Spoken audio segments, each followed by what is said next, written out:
Top 2015 says tier 100 white noise loud. End of line.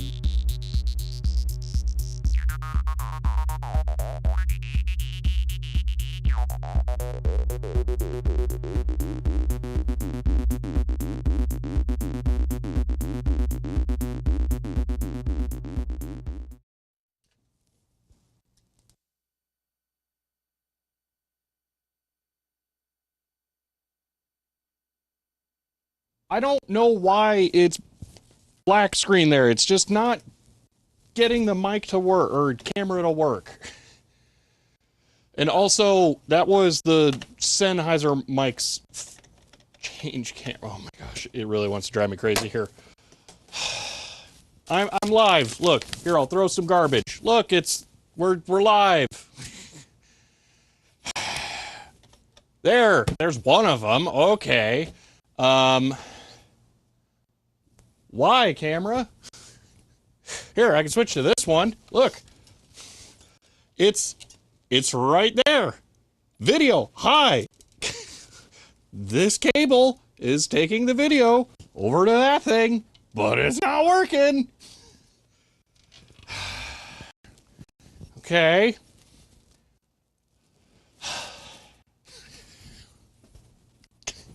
Why? Ah, come on. Okay. You want to know the dumbest part of this? All right. Here's why this is super stupid, okay? The mic audio is coming through the camera's HDMI feed. It's connected.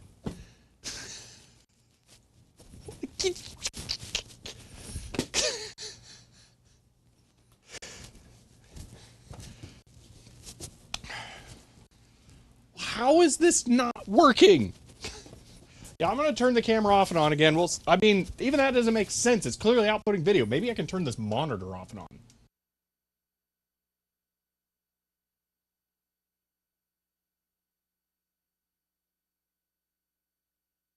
Hear me. All right, now...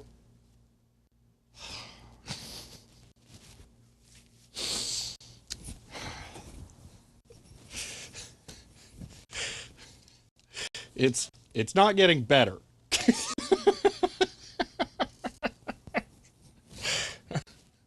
Okay, so that's a cam. We're gonna just leave that there while I try and figure this out, all right? So... oh, I know it's not OBS because it's hardware. It doesn't show up on the monitor for the ATEM either. All right, actually, we can just do this, okay?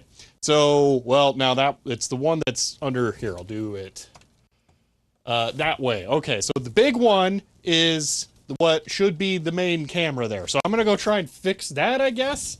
You're going to hear me cut in and out.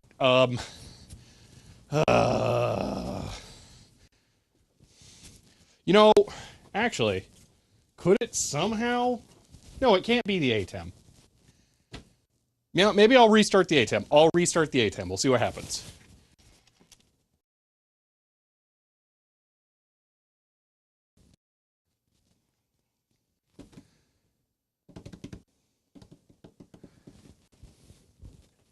That solved nothing. So, back to that. Okay, I'm going to bypass the monitor. We'll see what happens.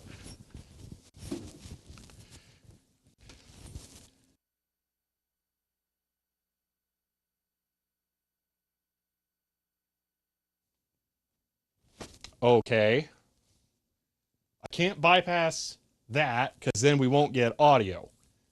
But I'll do it just to see if we get video, I guess.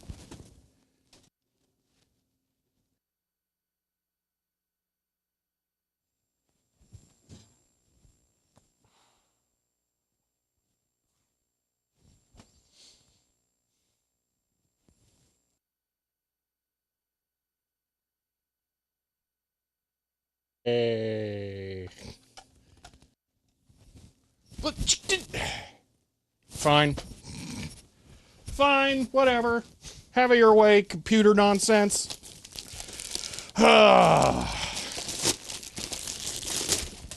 Ultimate says today on Tech Nice straightforward projects that can be completed without distractions, minor technical difficulties.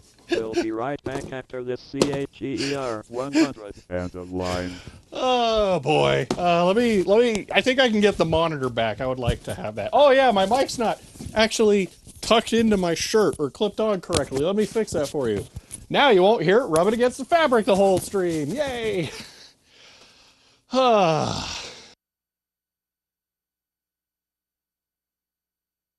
Walker, Texas Dangler subbed as Tier 1 and says THECHE 31 DEALWITHIT. End of line. Are you kidding me? COBHC 2015 SIZCHER 100. Don't you just love HDMI? End of line.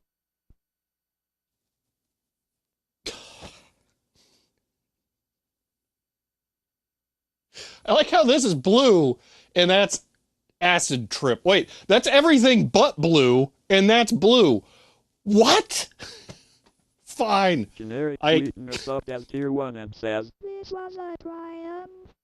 I'm reaching a mode here, and I'm blind." End of line. Walker, Texas Dangler gave a Tier 1 gift sub to Sonneveld. End of line. Walker, Texas Dangler gave a Tier 1 gift sub to Freddy. End of line.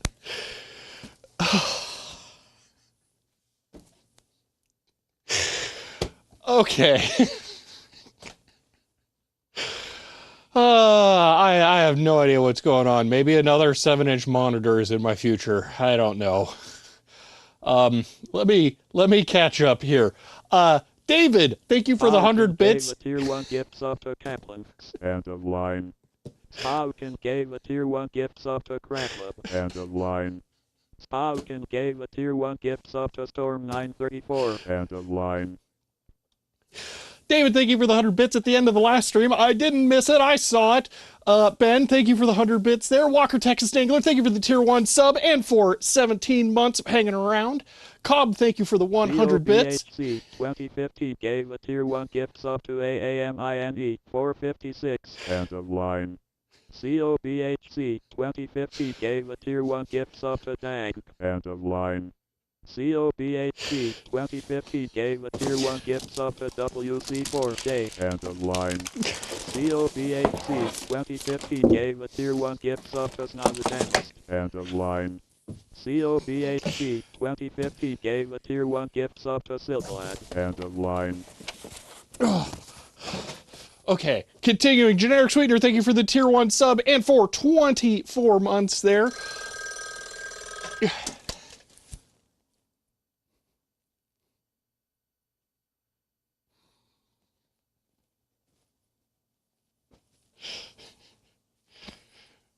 That would save some time, really.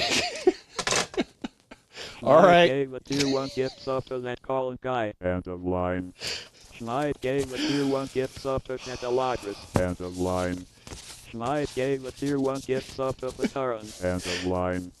Schneid gave a Tier 1 gift sub to BENNETTISAWESOME1. End of line.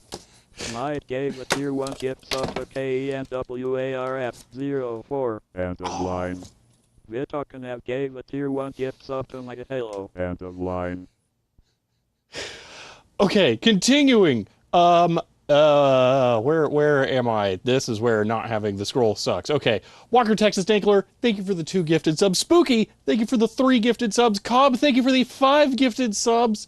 Schmide, thank you for the 5 gifted subs. And Vital Kniev, thank you for the gifted sub as well there.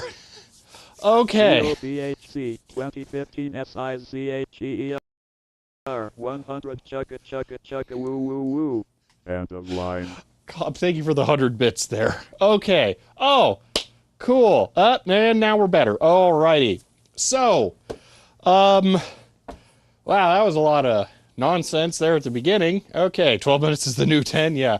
No one, I just want to, oh, you know what? This is my fault. One moment. I need to fix a thing really quick here. Does this not work the way, there it is. Okay. All right, fixed. Okay. Still haven't fixed the chat. What do you mean fix the chat? Belgium gave a tier 1 gift sub to Fred. Oh! End of line. Oh! Belgium gave a tier 1 gift sub to Pond Retro. End of line. We have a problem with the chat. Belgium gave a tier 1 gift sub to ALEXF5. End of line. Belgium gave a tier 1 gift sub to Casimires. End of line. Belgium gave a tier 1 gift sub to Iltelu. End of line. Okay, so, chat is, you know what, I think I can just, I might be able to fix it here. Okay, so chat isn't working the way that it should actually right now. I forgot to start the... gave a tier 1 gift sub to Blaze. End of line. There you go. I forgot to start the chat on the server before I actually started OBS, which means that OBS will not load those browser source windows. So I would have to stop streaming from the server, restart OBS, and then resume the stream. So that's not working. So I'm embedding the chat locally here again for right now, and that's why it has the problem. So, okay, I guess that actually means we can go back to having it underneath of the camera so it's not as ridiculously massive. Let's see. There, and then... COBHC 2015. Wait, did it just make the camera thing weird? 100 I like trains. Hype trains. End of line. I will get back. Stop putting it in there! Alright, what if I put it down here? Aha! And then I push it up, and then... There we go. Ish, kinda, sorta. That's good enough. Okay. This doesn't need to be... I mean... I like to hide stuff in that bottom corner down there, so I don't want it to always be obstructed. Anyway, okay. Catching up. Blair's fired as tier 1 and says 26 months, huh? Seems like only yesterday I subbed for the first time. End of line. Fallout subbed as tier 2 and says end of line. Windows 98 computers are better than food anyway, Helen Croft, so you're good. Let me make sure I'm on track here. Ben? 2015 SIZHEER 100 hype. End of line. Ben, thank you for the 5 gifted subs. Pordizo, thank you for the gifted sub. Cobb, thank you for the 100 bits. Flarespire, thank you for the tier 1 sub and for 26 months there. Follow X, thank you for the tier 2 sub. Whoa, and for 26 months. Thank you very much. All right, and Cobb, thank you for the 100 bits. Okay, I don't know about audio sync. It looks like it is ahead. I'm going to stop.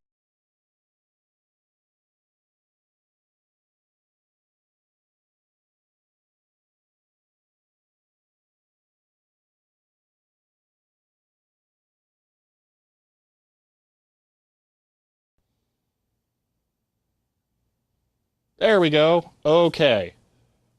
Why? All right. So, okay, it might still be slightly far ahead. I don't know. Whatever. Okay. WC4J, thank you for the gifted sub there. All right. So, yep. Okay. Hey, we're doing a thing today. There's an actual objective. Okay, so this is a power supply. All right, I needed this one because this is 2015 SIZHEER 100 Chucky Wuha. End of line. Cobb, thank you for the 100 bits. This is a super micro power supply. It went with this X9 DRDIF board. This is essentially the exact same motherboard I've been running in my server for a very long time now, given to me by Cody. But recently, Kevin reached out and sent me this, which is a potentially new old stock Supermicro motherboard that is one generation newer than this one. And it also has new CPUs in there.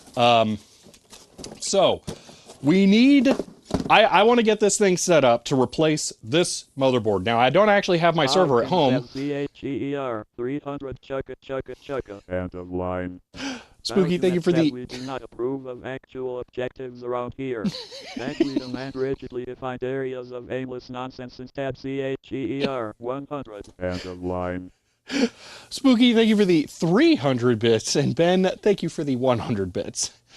Yeah, we usually don't get to all the objectives that we have set. But trust me, there's some good ones today. We have the motherboard. We also have 2 brand new super micro CPU coolers. Now, my setup for cooling these... 2015 SICHER 100. More tangents. Less being on point, please. End of line. God, thank you for the 100 bits. I don't have horrible low-profile 1U coolers with giant fans strapped to the top of them at home. I swear, I promise. Actually, are those the Dynatron fans? I think they are. Oh, that explains where they went. The coolers I have at home are Dynatrons, and they're okay. That's about the best I can give them. They don't adequately cool the server, so I'm really optimistic here that the ones made for the board will work. So, PSU has small black 5-pin header. It does, but I don't have that on the Silverstone power supply I use in the actual server at home. On that, I didn't finish that thought. So, this stream is going through the server that this motherboard is going to be put into right now. That's how I'm streaming to both Twitch and YouTube. Any coffee today? No one has redeemed it. So we're not fully replacing the server right now, but the goal is to try and get this board set up. I was advised that I may need to update the BIOS on this utilizing the first-gen CPUs. That way I can actually use the second-gen CPUs. And it looks like it is coffee o'clock. Okay, we will be making coffee in just a second. Whoa. To the anonymous person who gifted 5 subs, thank you very much. I appreciate that. So, what else do we have here? Oh, yeah, I got a whole computer we're gonna involve in this. Hold on. One moment. So some of you have asked a few times, like, how's the Laserdisc decoding gone? Not particularly well. This is the Laserdisc decoding computer. Yeah, I guess the deck talk does not read out the anonymous ones. I don't know. Hopefully it's not stuck on something. So this is what is it? i7. Necolec says CHER 100. There are no computers here, only tangents. End of line. Nakalak, thank you for the 100 bits. This case sucks. It's okay. You know what this case was? $50. That's what it was. Brand new when I bought it at Fry's Electronics. So the main thing in here, I forget exactly what it is. I genuinely have completely forgot what the CPU is. That's hilarious. It's some kind of high single core speed CPU in a like medium grade thing. I have an AIO cooler on it right now. What's the platform? It is illegible because there's coolers and stuff all over it. 300-I''MA let you finish, but the TI-99 is most interesting computer of all time. End of line. Thank you for the 300 bit Spooky. The TI-99 is the most interesting computer of all time. Okay. 2015 SICHER 100. I have enabled a lot of cooler too. End of line. God, thank you for the 100 bits. Yeah, it's x86. Yeah, that's for sure. What's the iPod sticker? I don't remember where I got the actual iPod printout. It's not a sticker. It's a magnet that I made. I don't remember the origin, but it's the artwork from the box for the iPod. I may have printed it out myself. I'm not sure, but it's always been on this case, so it's staying on the case. We'll make coffee in just a second. I want to eliminate some things here first. So, What was I saying about this thing? Oh yeah, it's got some kind of, I forget exactly what it is. I might be able to see once I remove the thing that I want, which is this, the graphics card. That's a 2080. And the biggest difference between this board and this board is that this one should actually be able to have that plugged in, which will mean a massive improvement in my rendering capabilities on my server, which is going to be awesome. So yeah, we're going to be extracting that and plopping it on that today. That way we can try out what a big GPU in a server is going to be like. Well, big, I mean, it's 2080, but it's still pretty good. So that's the objective. So the thing is, though, this computer's still going to have to stick around because, again, the single core performance of this processor blows away any of this server stuff. It's just how it is. It's a gaming board. Actually, this is the dumbest, best gaming board of all time. Okay? Want you to look at how many USB ports this motherboard has. It has half of the world's supply of USB ports on one board. That's 10 3.0 ports, okay? 10! And then 2 more 2.0s for good measure. It's ridiculous. So this big fancy motherboard brings a tear to your eye, yeah. So yeah, it's an interesting system, but it's limited in usability. Oh yeah, these are cool.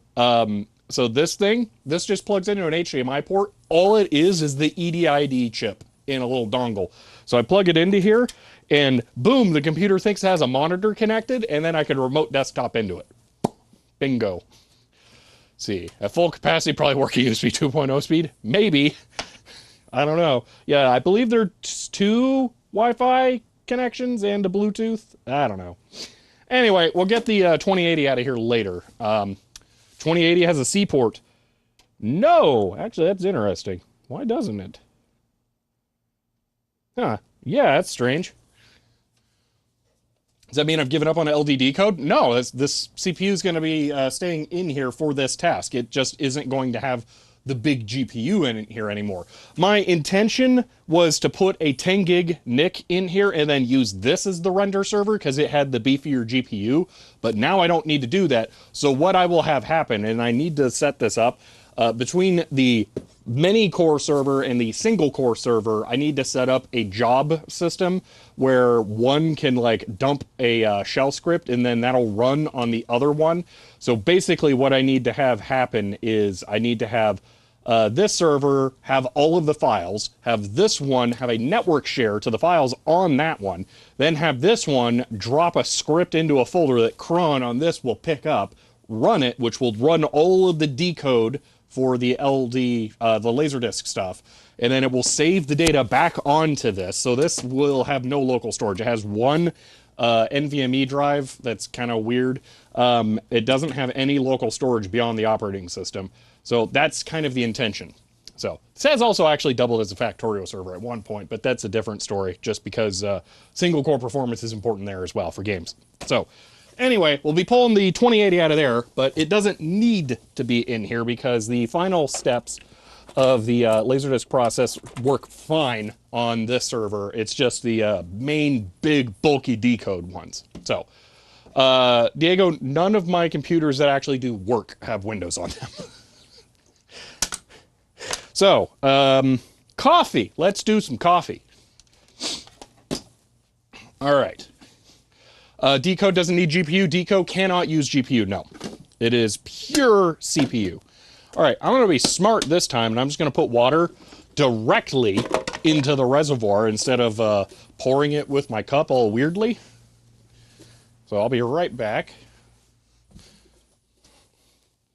Also go ahead and make my milk stuff substitute while I'm out here as well. I have a knack for making that sound so appetizing.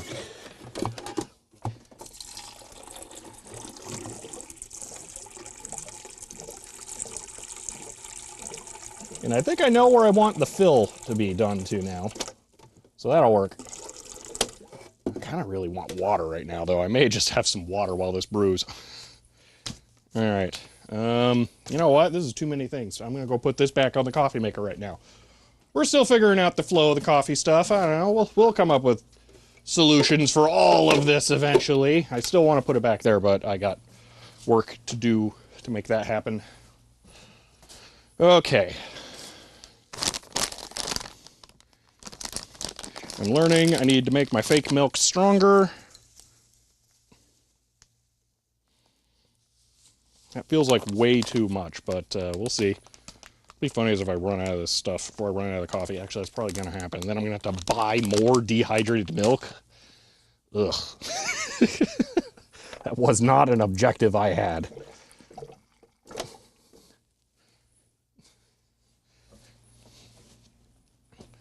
Okay. That's the milk prepping. Buy real milk? That would require I have a refrigerator in the office. I don't want a refrigerator in the office. I know I can get a mini fridge. I've had 2 mini fridges in here, and they have both died while I really basically did not use them. I'm done having mini fridges. What was I doing? Oh yeah, coffee. Coffee with my scoop outside of the grounds, because I don't like rubbing my hands all over in the thing I'm about to drink. All right. Get some powdered water. Oh yeah, you can't really see the magic here. Rudolph comes up as Prime and says the best part of waking up is Folgers in your cup. That's impressive. End of line. End of line. Did that already exist? Remdog Cap, thank you for the Prime sub and for 5 months. This product placement, bad product placement. I can't see the logo because it's not Folgers. You spent far too long making it. Well, I appreciate it. That is some good effort right there. All right. That's coffee. That's not having the scoop left in there because that's gross. Close that. Hit the button. I said hit the button. There we go. When do we get a ramen redeem? Never. When ramen becomes as good as coffee. How about that? All right. So, oh, that was a lot of fake milk this time. Dehydrated milk. It's not really fake. What's gross about leaving the scoop in there? I should not comment about this because it will happen every single stream. Leaving the scoop inside of the coffee tin is like stuffing your hand inside of the grounds because your hand touches the scoop constantly and you leave hand oil on it. So, yeah, I think it's gross to put the scoop in there. And if you think I'm, blowing that out of the water, I have had family members who would do that with, say, sugar for cooking, and you would take the scoop out, and you would see the sugar side of the scoop would be clean, but the handle side would be all coated in powder constantly. Ew. Anyway.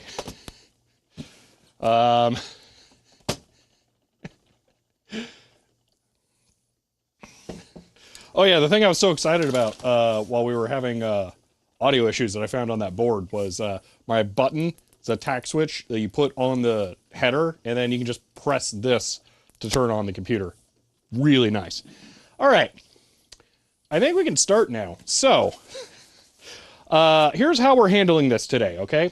So, actually, for those of you who haven't seen the mail video, we should probably take this thing out and take a look at it. So,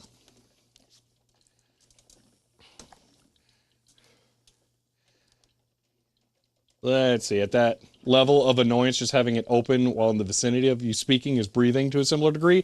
No, because that happens for seconds, and the scoop being in there happens constantly throughout the entire life of the product.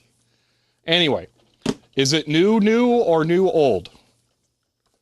Let's talk about that. Because I hate the distinction there.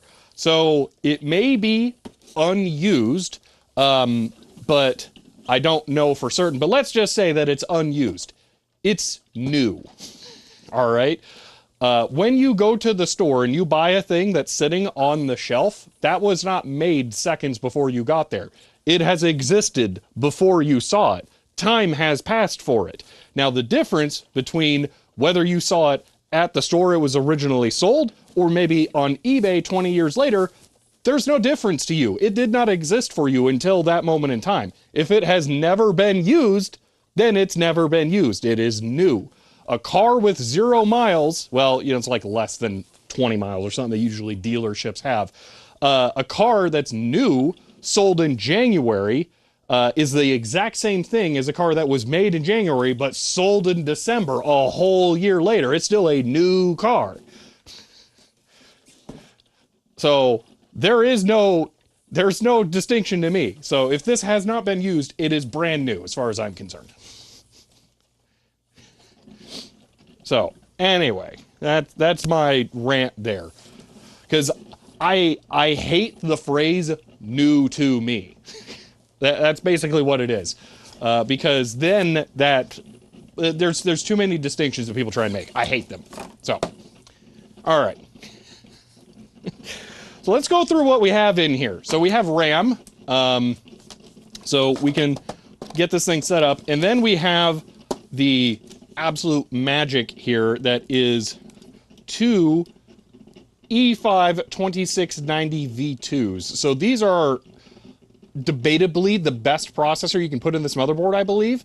If it works like the other one I have here, there's another processor that's maybe slightly higher clock chips, but the amount of cores fewer that they are, it's definitely not a trade-off that's worthwhile. So it may not be technically the fastest chip, but it's the best all-around performance. You can update the BIOS without a CPU over ipmi. Interesting. Yeah, I'll accept the term new old stock, but when does it become old stock? See, that's why it's kind of dumb. ASMR coffee brewing stream, you enjoying the noises there? They are the best sounds. Dunk the CPUs of the coffee. But here we are. The magic that is the server board. Oh, man. Oh, look at the beauty. And that's a massive desiccant packet. So, this is incredible. Let's just go over all the ways that this is such a smarter design than the other board. I want to be very clear here. I am extremely appreciative of Cody for having sent me 2 of these, okay? They have served me, ha ha ha ha ha ha, for a long time. Just this one's going to correct the, like, one major issue here, right? So, if I put these 2 things right here beside each other, this is too far away, I'm not going to be able to get a good view. But here is the 16X slot for the old server, and it just goes wham, right into the CPU cooler, as opposed to this, where it's just free and clear all the way across. So that's why this one is going to be just a monumental improvement. I'm really excited about this. And I was wondering, yeah, the board is longer. Huh. Well, that's interesting. Good news is my server can handle it, so that's fine. My chassis is big enough, so. Let's see, to be fair, to be honest, that's a very strange design of the old one. What were they thinking? They were thinking this was a 1U server. That's what this was. This was sold as a 1U server in a chassis made by Supermicro. So these are the original Supermicro coolers that came with this. And there was like a single riser card that went off to the side to plug in one card on this. That's why it was like that. Longer too. You know what? I didn't look at that. Is it? It's not really longer. I think they're about the same length. I don't know what the deal is with like this weird tab thing. Also, oh, confirmed new old stock. There are warning stickers still on the power ports telling you, like, hey, you should plug that in if, you know, you're going to make it work. So, yeah. OpenStream, see new hardware, something is wrong here, completely wrong. Don't worry. This is new, but it was made in 2013. So if you have a problem with this and you have a problem with my XP and Windows 98 20th anniversary videos, don't worry, it's all fine. Okay, let's have some coffee. We're well past the stream lag point here. So it should be coffee time.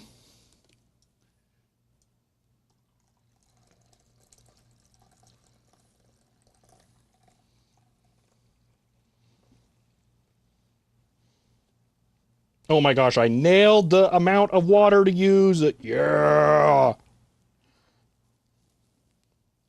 All right, this time I'm going to remember to turn off the burner even. Fancy.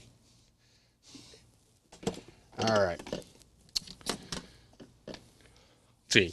What's the PC going to be used for? This? COBHC 2015 SIZHEER 100. It may be made in 2013. But is it retro, Shelby? That's what people want to know. End of line. Yes. Okay, so I'm going to go with it's not retro, just because of server hardware in general being kind of unique. I have a rule of thumb that I like to say server hardware that is 10 years old is as good as current gen consumer hardware. Now, more recently, there's been a push for power efficiency over just performance. So that isn't holding true in that regard. But you can get some of this hardware for around the same price as consumer grade stuff now, and you can get it configured in ways that can be more performant. So if you can get a hold of this kind of stuff before the 10-year mark, then it's a really good deal. So that's kind of how I think about this. So is it vintage? I'm going to say no. I bet there are still a lot of these in current gen use. So, sir, saying that board, no, because this is probably not like super high-end top spec. It's only 2 CPUs. This is, in server land, this is a mid-tier. This is like an i5. Oh, I want a Super Micro gamer board. Not as much as I want a Sonic board, but, you know, that would be cool. Okay. What do we want to do here first? I think the first thing I want to do is see if there is already thermal paste on these coolers. Because I don't actually know where my thermal paste is. There is. Okay, we're going to use that actually. We're going to leave that intact. We're going to actually try that. Okay. We are going to have to use this. This is the narrow ILM bracket. It's what makes these sockets kind of a nightmare. I'm actually a little surprised this revision here is still narrow ILM, but yeah. So, I'm a Linux user. I have plans on turning it into a gaming machine.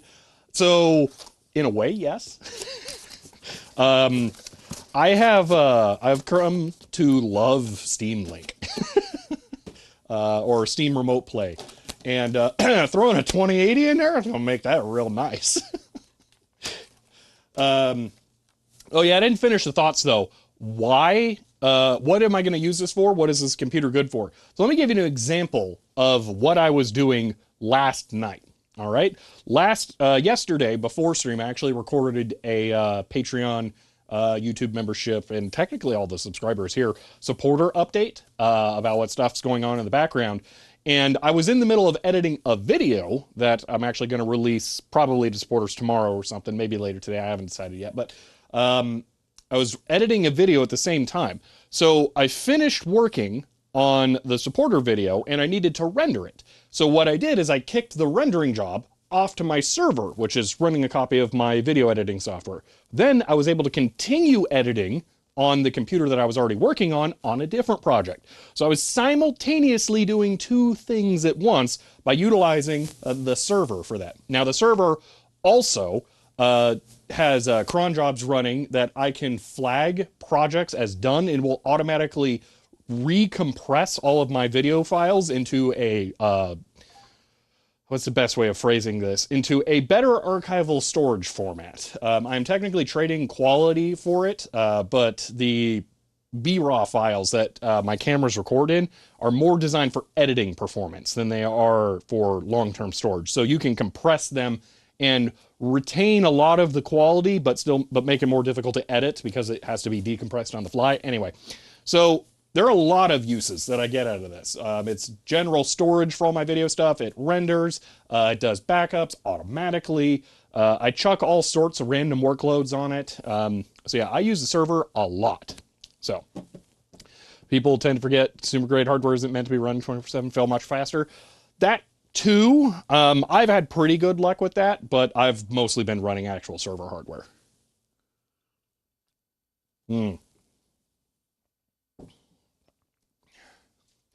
Urban Monkey, you have it right there. Yeah, that too. Desktops can be faster. And again, that's why I have the one desktop down here. I don't know if you're here for that. I have a higher single core performance system down there. That's kind of the pairing that will go with this for single core workloads. So check the sockets for bent pins. I suspect those covers have never been lifted, but we will go ahead and look.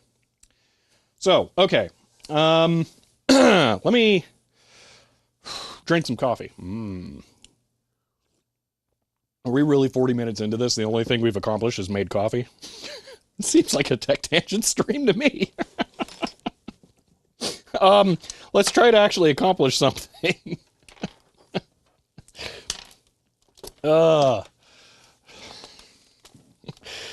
Okay.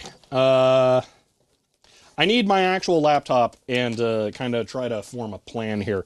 So this server is a Supermicro server, and it has ipmi built in. I'm not 100% sure if the ipmi is going to work, because I'm looking at this board. It has kind of exactly the same problem that all of these seem to have. For some reason, Supermicro really, really likes these low-profile VGA connectors, and they always get bent. Like this one was in an original box, and it was bent. 2015 SICHER 100 achieving more than coffee making. Heresy. End of line. God, thank you for the 100 bits. So I don't actually know if video out on this thing's going to work. So we may be popping the 2080 in there sooner than later. Hopefully not, though, because I don't have... there's no GPU connection on the server power supply I have here, and I'm not 100% sure how we're going to work with that. So why use VGA when you can do it over ipmi? When that stops working for me on this hardware, the internal ipmi doesn't work either. I don't know what to tell you. That keeps happening to me. So, oh yeah, the other thing I have here is a 10 gigabit network card that is made for this board. And somehow this connector, which I don't know where it goes, not even sure there is a port for it on this board, allows you to do ipmi over this too. But I'm not really sure this actually goes to this board, so I don't know. Oh yeah, I was kind of curious about that. Yeah, that's a minor problem. I will have to figure out a solution to. This one has 2 fewer SATA slots. That's unfortunate. Okay. Well, we'll figure that out. Does this board need an ipmi license key? Probably not for this era. Oh, coffee is so good. All right. I'm going to put this on the backside. I really don't want to scratch up that top because it's awesome. Drives me nuts. The bent cables. Anyway, I'm just trying to figure out how we proceed here. You know what? Let's YOLO it and see if it boots with the new CPUs. Well, no, because then we have the... All right. I've not had a system before where you need to potentially update the BIOS to make the CPUs work. And I really wasn't... it's just weird, okay? So it feels strange to me. So that's what it is. That's why the holdup. So I just need to get comfortable with that and then realize I should probably locate some thermal paste because I should probably pop these CPU coolers on there temporarily, the ones on the old board, while we make sure that the new CPUs are going to work. And then we'll pop the new ones on and leave the original thermal paste intact. So CPU 0 is likely the furthest from the back plane. Start with CPU 0. Or why start with 1? So 9 usually has a separate jumper for separate GPU. Had to do that with mine because VGA port is broken. IPMI work, iKVM didn't. Yeah, so that's the thing. IPMI works, but iKVM does not. It doesn't really matter. I don't know if there's a hardware jumper on this. There's a software setting in the BIOS on this board that I have enabled to use the external GPU. But you can't do KVM then, so. Plug in PSU, connect the IPMI to your network, and let the fun start. Really? Huh. Decided to switch to water yet? No, we have way better coolers. To ensure that board even works, start with minimal config. I suppose that's reasonable. Boo.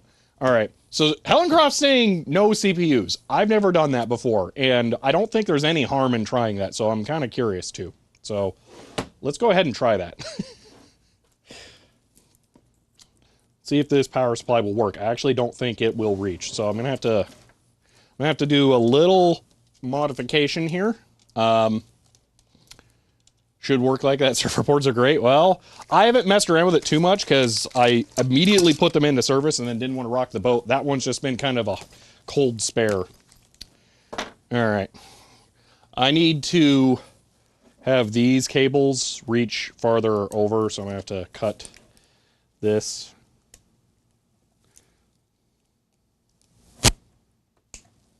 Don't want that popping off and landing in my coffee. Got to have our priorities straight. All right. Now those will reach. Okay. IPMI starts without turning it on. Okay. I'm gonna act strange because my server is always like waiting for IPMI to boot, but maybe mine's just wonky. That's right, I'm just peeling these back. I'm lazy, which may also have happened before, I don't know, and that could be why they're still there. Maybe not lazy, I just don't like making permanent changes when I don't need to. Okay, click. And it is. Yeah, pretty sure that's CPU. If it's not, we'll find out real fast. Okay. All that's there. Okay, let's get, that's VGA. I don't think we're going to benefit from VGA, but we'll plug it in just for giggles. All right. Yoink. You guys are wanting a network connection or something. I guess I'm going to have to find a network cable.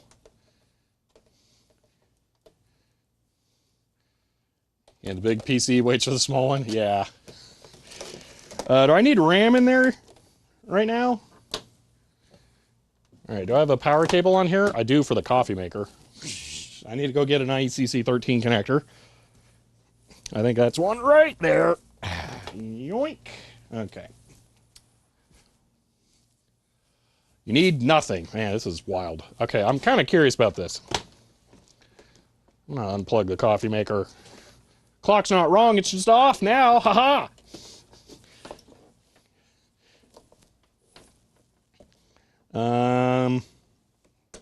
Yeah. Okay. And there it is. It's computing, I suppose. All right.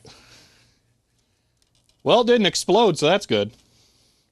Oh, yeah, CMOS battery. Yeah, I will actually just go ahead and give it a brand new one right now because it's going to be a server. That's kind of important.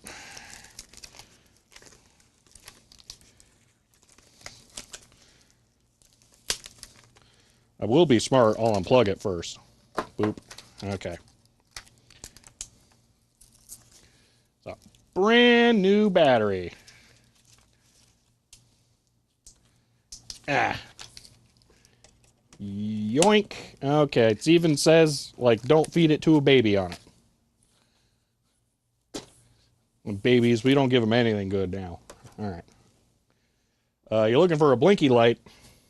I don't see one.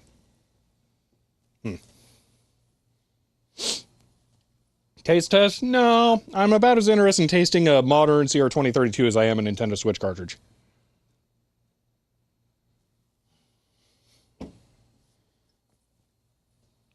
Yeah, Ethernet time. I'm just enjoying some coffee. Coffee. I put too much milk stuff in the coffee this time, and it's actually way better. It's like way better. All right, I'm hunting down an Ethernet cable, so give me a moment. It's one I was using for the cameras over the HDMI network transmitters. Come here. Oh, why are you stuck around the tripod? And now it's hooked around. All sorts of nonsense. You know what? I'll just go find another one. Let's see. How many snaps does this one have? The correct number. Okay.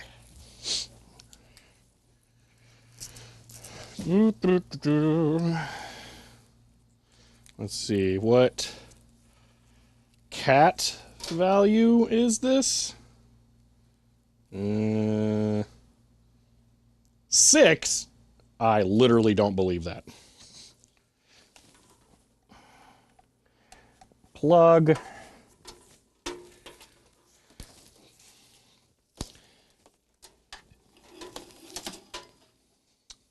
All right.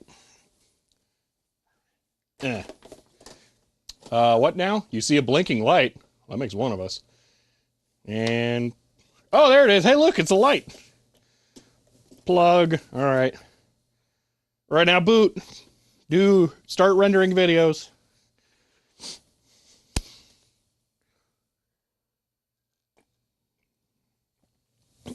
I think it is Nuvoton. Yeah, right here. Boom. Wait, you wanted me to have my other E5 2690 system booted? Well, you better be ready to wait 6 minutes then. No, I have it booted, I knew. Let's go do some port scanning.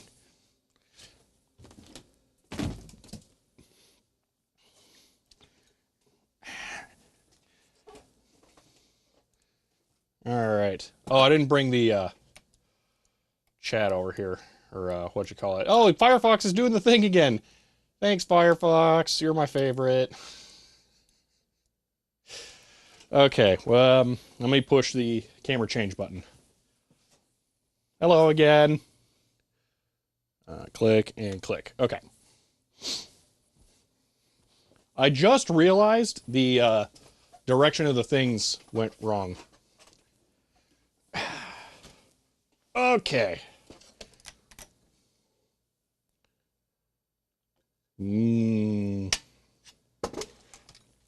Nmap dash P443 192. Actually, hold on. IPA. It's 1. Okay. 192.168.1 dot 137/24. All right, have fun there.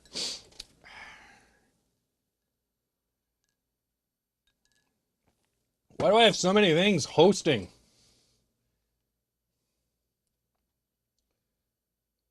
The Threadripper, whatever that is, I'm gonna guess that's it.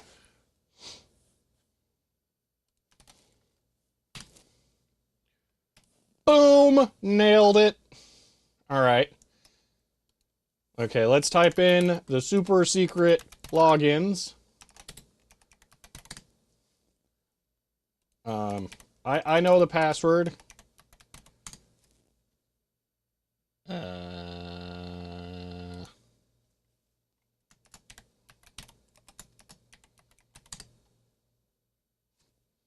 All caps. Woo! Okay, good. Alrighty.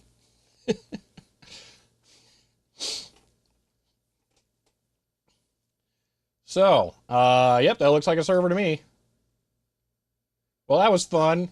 It's working. We're all done now.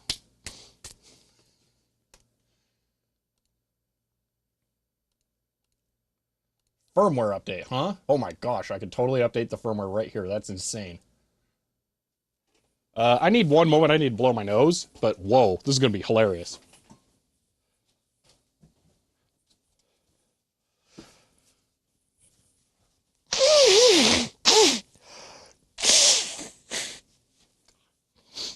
Ugh. Now, I didn't sleep great. I snored all night. My nose feels weird. I don't think I needed to blow my nose. I think it was just that. Ah. Okay. Yeah. Yeah, I think it was that. Yeah. Oh, BIOS update, not firmware update. BIOS update. Uh,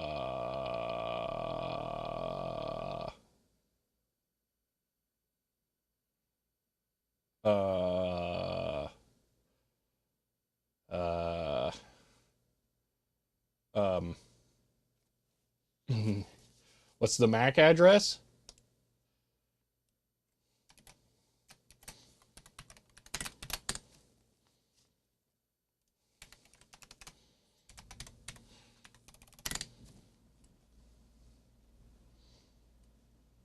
I don't know.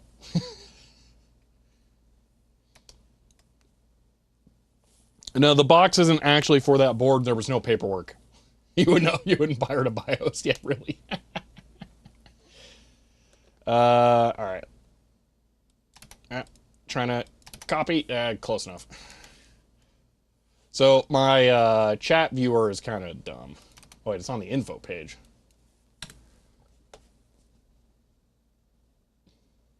System information. Oh, hey, look at that. You saying that's the key? What, this one?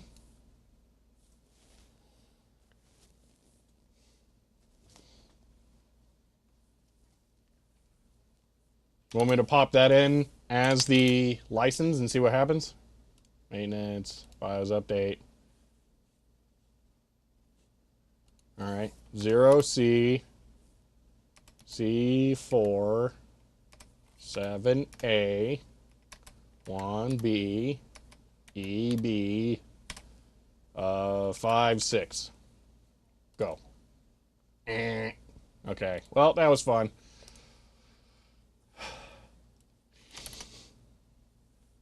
Paste here.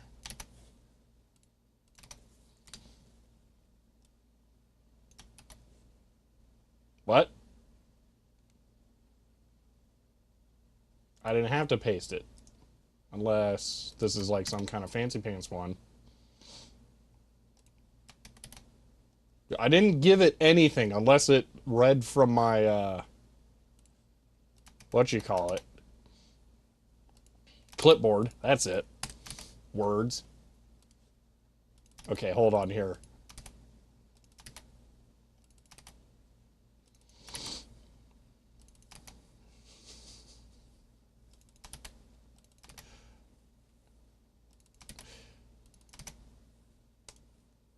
Surprised none of you going CHFCK or whatever. Wait, did it? What now?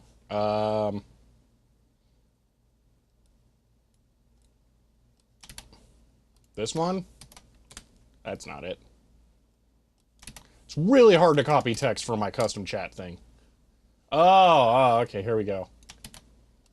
Yoink. Okay. No one steal my key, okay? That's mine. It's a secret. Oh, Chris, like, here's your key. Alright, I'm really glad you guys are here. And go. Boom! Fully licensed! That's right, I paid money to do whatever this is. Sure, yeah, why not? Okay. Super Micro X9DRHIF. What does this key do? I don't know. Oh, it allows me to update the BIOS. That's it. Where?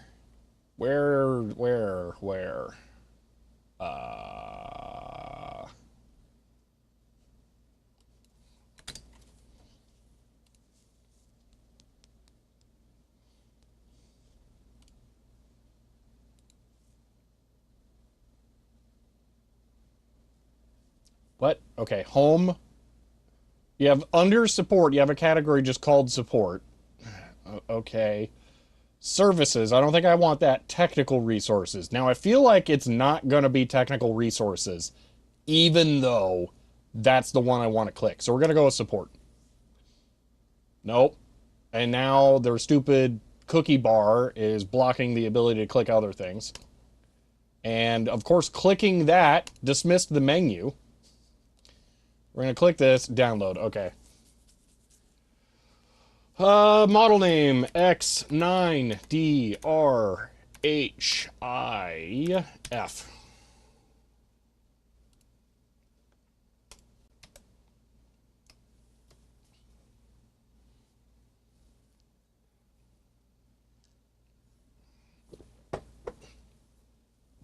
I'm really grooving on this coffee today.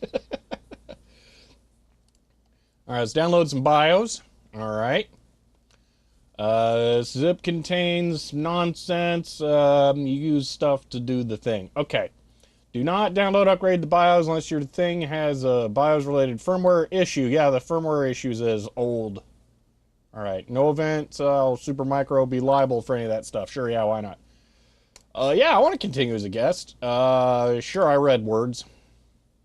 All right, we got DRH something. Okay, sure, yeah. Do you have any actual calories to go with that caffeine? I put powdered milk in there. There's probably calories in that.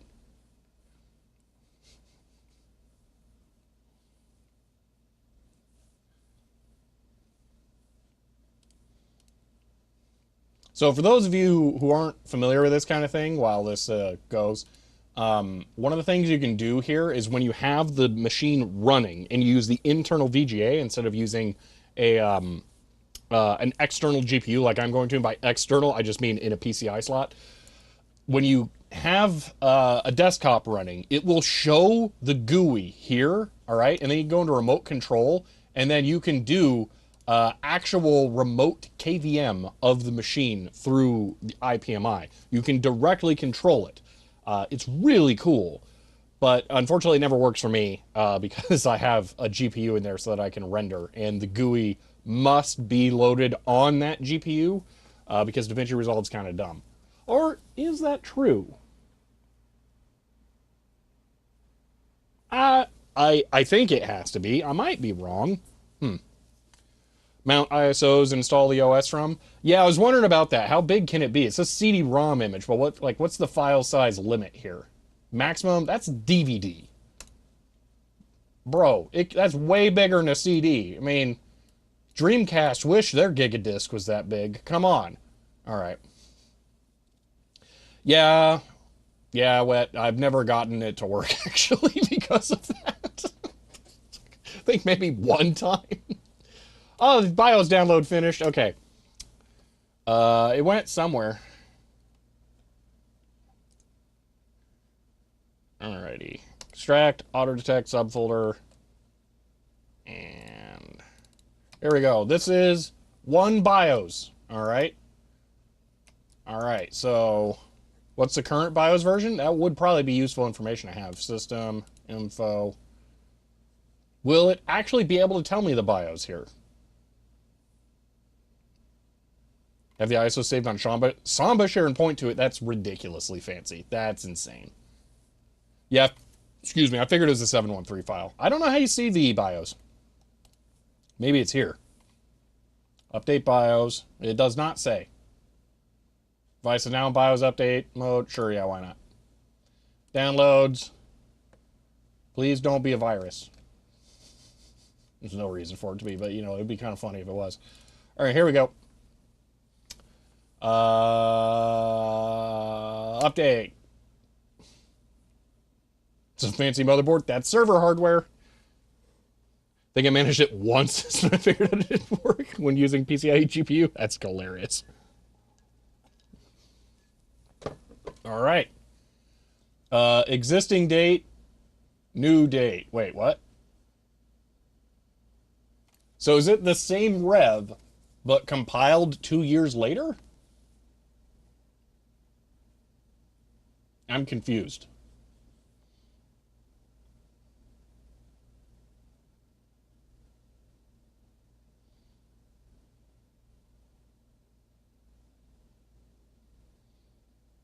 Oh well, I'd say we go. Start.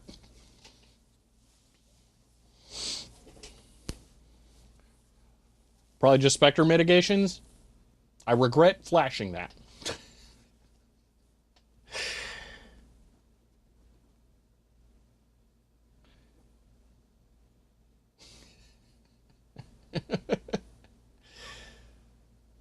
The rev is probably board version.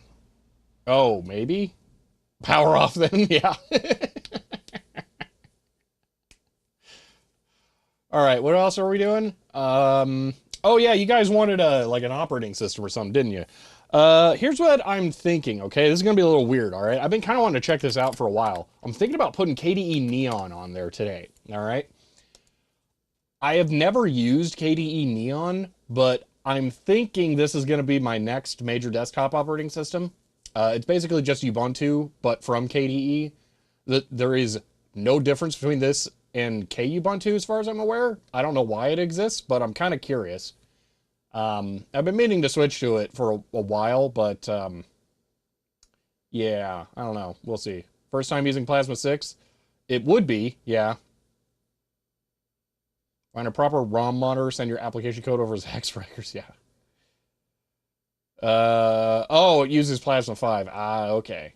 Interesting. Yeah, that is one difference with KDE Neon, is it's slightly more bleeding edge. I've never lived that life on Debian, so I don't know. Developer Edition. It comes with trains. Tools you need. You're making applications from the KDE community here, blah, blah. Okay, so it just comes with the Qt SDK installed already, I guess? Sure, yeah, okay. Well, guess what we're not doing? We're not downloading this here right now because big. But let me pop out my laptop, connect it to the free Wi-Fi, and I'll download it through there, hopefully, maybe. If not, then we're putting old Linux on it. Why Neon over Kubuntu? Has Ubuntu done anything that annoys you? Like, you know, Snap? There was something else that they did or announced recently that I thought was kind of dumb. There's nothing like truly outrageous that they've done, but I don't know. I'm starting to feel like maybe branching out a little bit wouldn't be the worst thing. Systemd doesn't bother me. People complaining about Systemd are just, they're blown out of proportion. I was there for AppArmor. I've been here for Systemd. I've written unit files for both.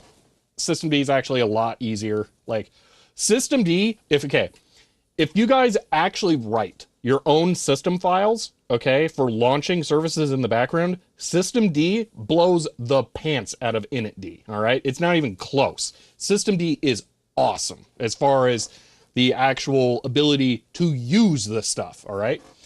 Whatever your complaints are outside of that are different from it at the low level, and I don't know. Because I've done it more from, like, actually writing your own stuff, and it's been way better. All right, I am talking while I'm typing because I don't want you to hear things, and there we go. You know, it helps when I actually look at the keyboard and know what's going... You know, I'm not even sure I did that right. Did I? I did not. Okay, come on, keyboard. You can work with me here. I know what my own password is. There we go.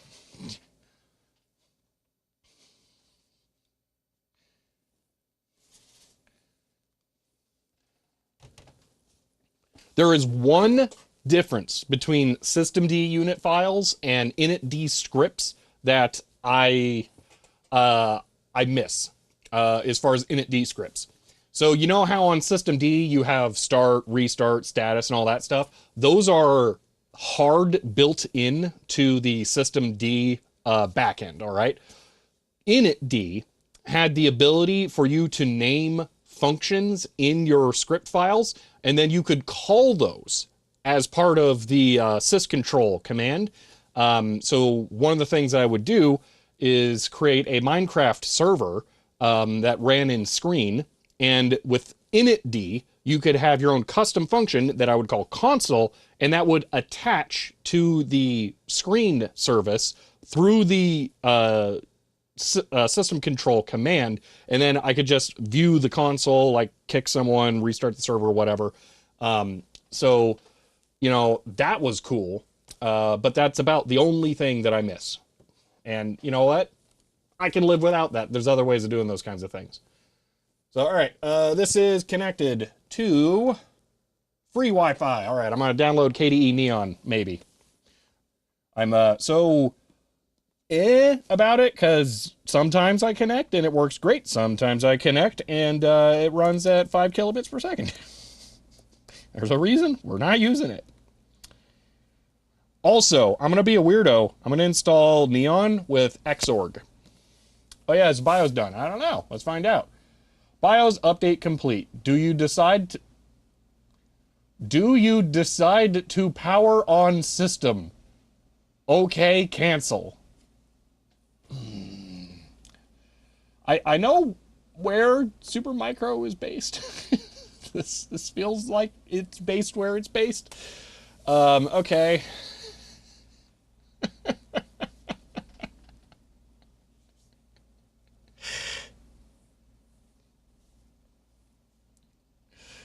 All right, what am I doing? Oh yeah, I'm downloading KDE Neon. Save. All right, what's my speed? Ooh, 5 megabytes per second. 6. We're actually going to get this downloaded. That's insane. Wow. You let the system decide whether or not to power itself on. Oh gosh. Alrighty.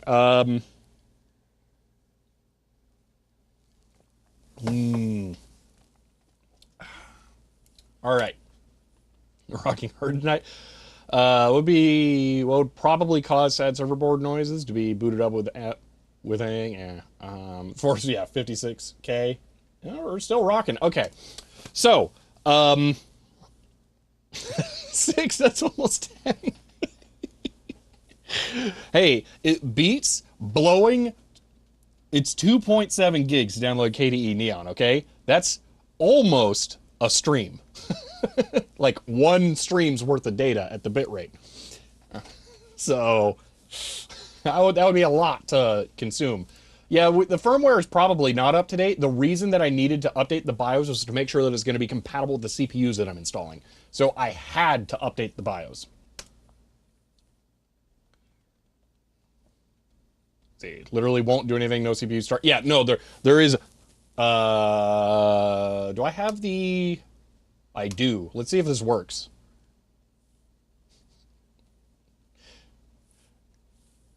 You're gonna have to tell me if it works. If it launches. Well, no, I'm not. I will update the firmware later, maybe. For right now, I don't want to. Okay, so did it change camera angles? I can't tell from here. I'm gonna assume it did. You can see the motherboard doesn't have CPUs or RAM or barely anything there. So yeah, that's that. Yeah, in a perfect world, this program would be amazing. But this is not a perfect world. It's so close to good. It's so close. I think it hasn't been updated in like a year though.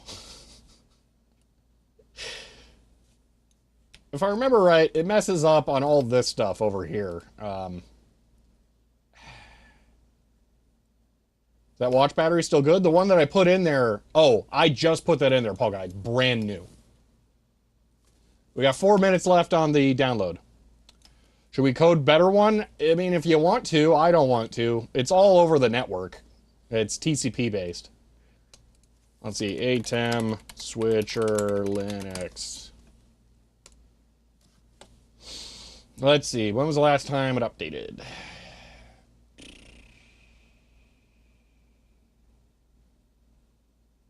Where is development? Here we go. Source code. What? I don't remember this. I thought it was on GitHub. Maybe it was only mirrored to GitHub and it looked like it hadn't been updated in forever. Because that was 5 days ago. Ooh. Okay. What rev am I running here? Preferences.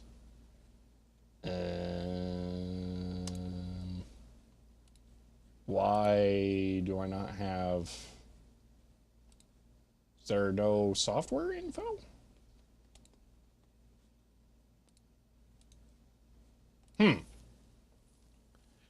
Well, I'll be reinvestigating this, that's for sure.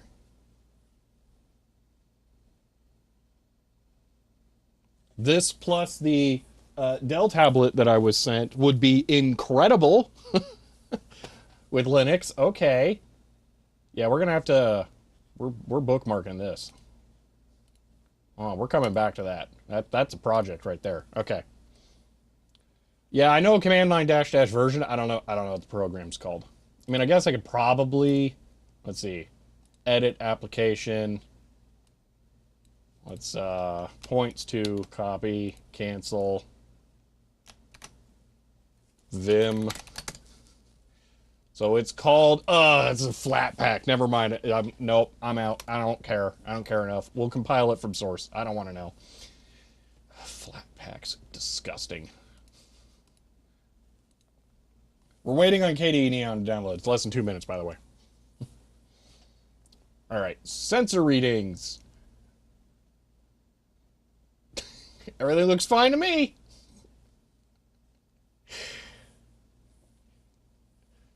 What if there was an app image? App image is fine. App image has a reason to exist. Flatpak and Snap do not. They're just apt with way more debt or way more stupidity.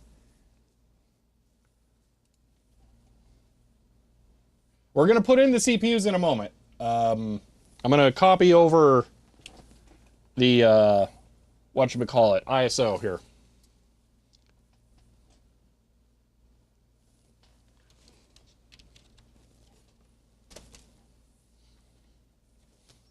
While I enjoy some coffee.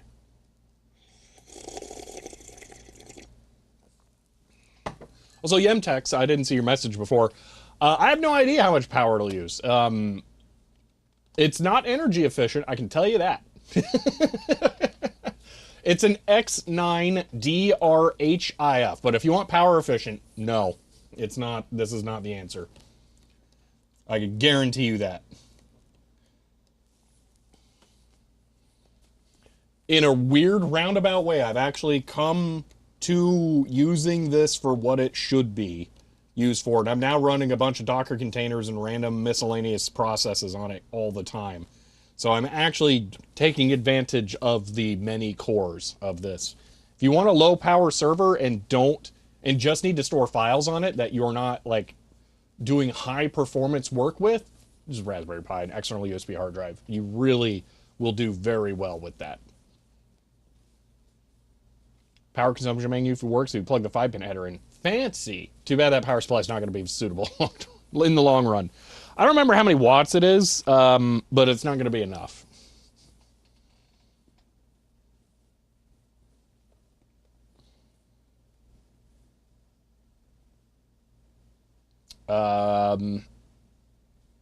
Eight hard drives is going to be a little hard for a Raspberry Pi. So you have exceeded that. You're getting into the land where you're just going to use a bunch of power, unfortunately.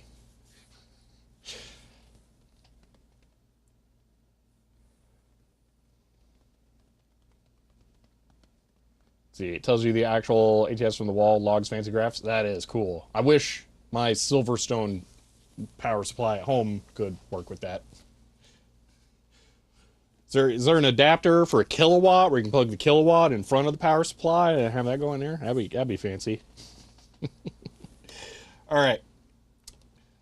I'm gonna guess I shouldn't upload the ISO yet. We should probably go shut the thing down and pop CPUs in, shouldn't we? We're not gonna deal with a firmware update. That update's ipmi. We don't need that. To be updated. We needed the BIOS to be updated to be able to put the CPUs in that we're going to use. So I think we're good to go pop in the CPUs and RAM now.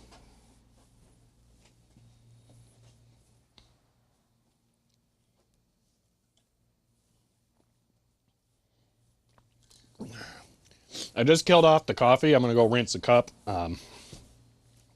Coffee is the best part of every day.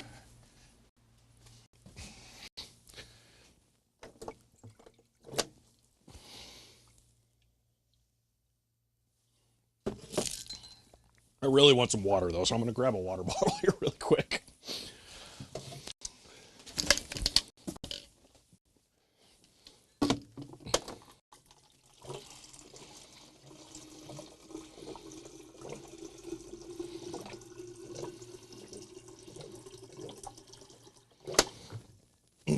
All right.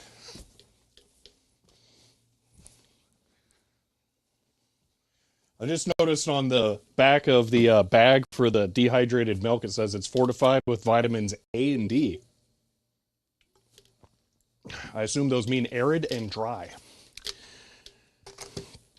All right. This is about to get interesting. Glitchy? Okay. Well, we'll wait a second. Let's see. I'm catching up here. Let's see. Kilowatt doesn't do I2C. No, I was joking. See. Don't know how to proceed. Don't know how to search for a better setup. Well, it's one of those things where you're really going to have to learn about computer hardware to figure out what your objectives are. That's the thing. There is no one easy solution, unfortunately.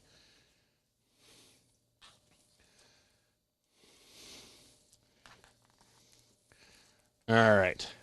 Going to be retro and use 10K SCSI drive. I have some of those for... Why did that go black?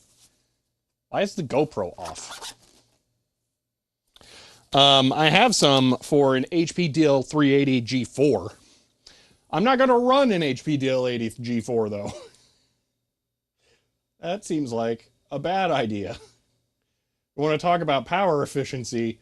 It likes power, I'll say that. And noise. Looks at ThinkJet lurking in the background. So this new machine is going to be 99 print plot server. Yeah. Okay.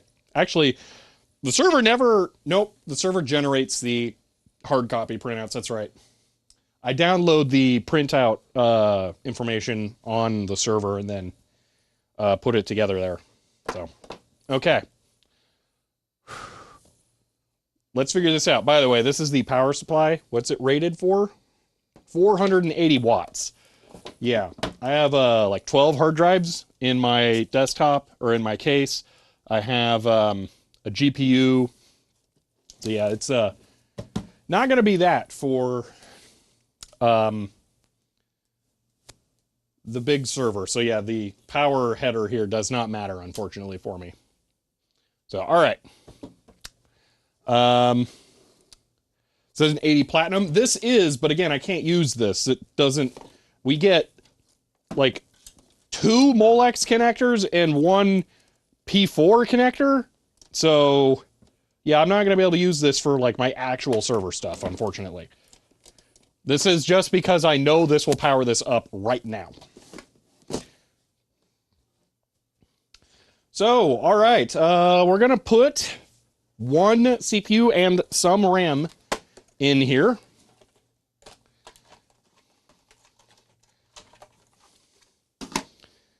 I'm nervous. I'll freely admit that. This is going to be interesting. All right, so there's a chip. They look chippy. Yep, they look good. Let me grab a cooler. Let's prepare the cooler a little bit first, actually. The PSU is unplugged. We're not going to liquid cool a server because I want it to be reliable. We're going to air cool it, and we're actually using official Supermicro coolers. You know what?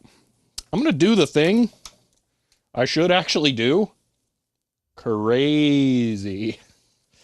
And I'm going to do it the weird way. I'm going to put it on my ankle.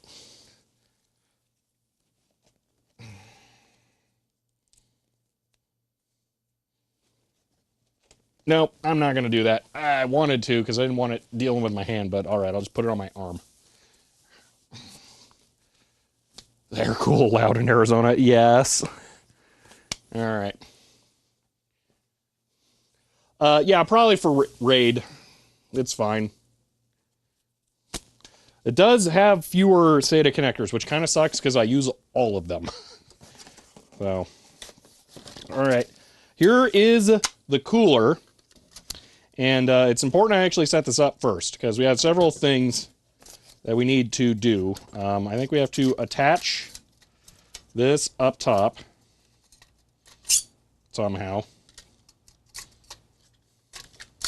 Yeah, like that. I'm going to make sure that stays on. So there'll be, yeah, one. Reuse the thermal paste that comes on it. I know I've said that a couple of times.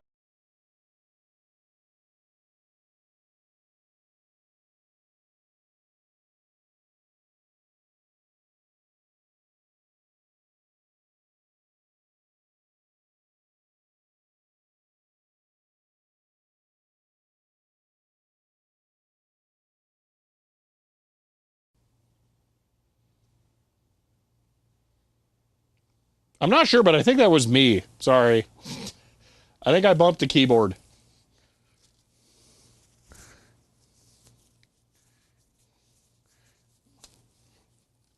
Okay.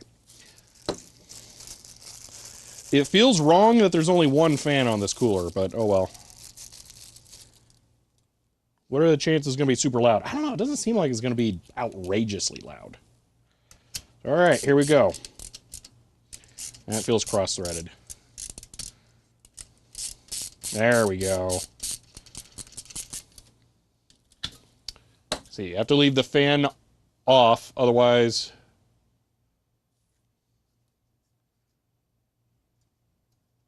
I suppose that's true.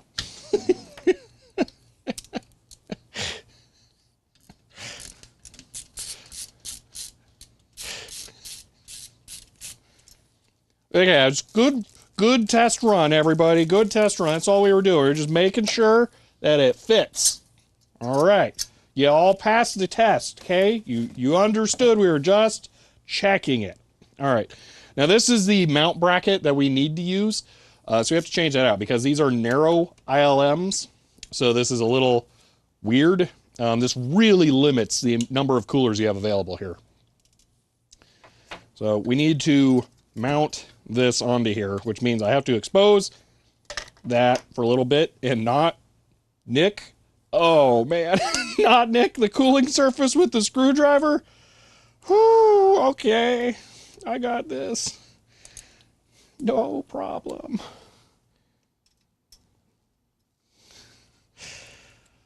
It's all good. COBHC 2015 SIZHEER 100. You were just making sure Supermicro gave you the right size screw that I believe you. Yeah, that was it. Yeah, I have to do this twice.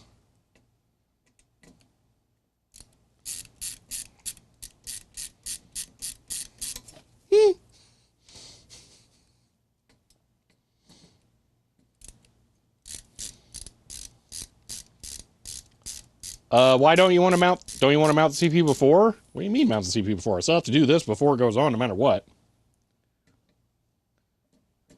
The order of operations between this and the CPU does not matter.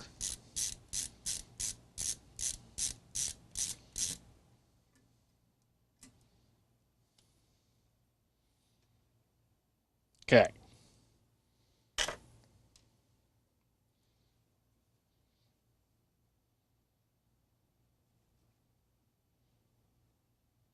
Wesley Nixon says CHEER 100. Somebody posted this in Discord. The best part of waking up is Folgers in your cup. End of line. End of line. Cobb from before, thank you for the 100 bits, and Wesley, thank you for the 100 bits. Yeah, I think I was Remdog Cap that did that, actually, Wesley. Because these are real CPUs, they have pads.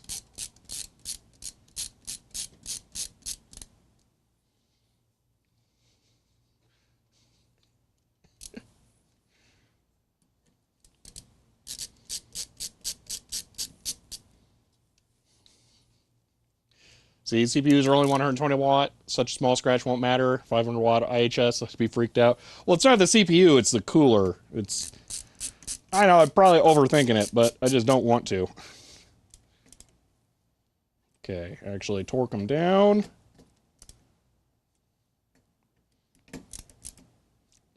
Star pattern probably doesn't really matter here, but, you know, why not? I know things. And this totally fits on there now. I can technically, this feels so wrong, but I can technically put this butter side down because the screws will prevent it from touching. And that'll prevent dust from getting on it. Real CPUs come on daughter boards, yeah. Real CPUs are DIP 40. Oh, I love the flame war here. Okay. Now, we got to pop this off. It's flawless. All right. So, 1, 2.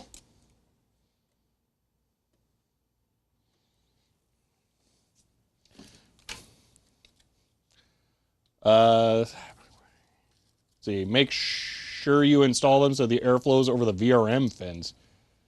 Yeah. Processors.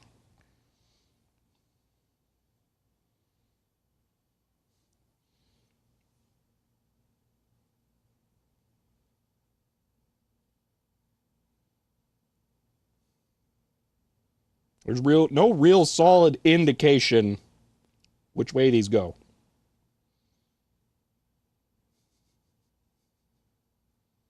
Oh, corner. Okay, there we are.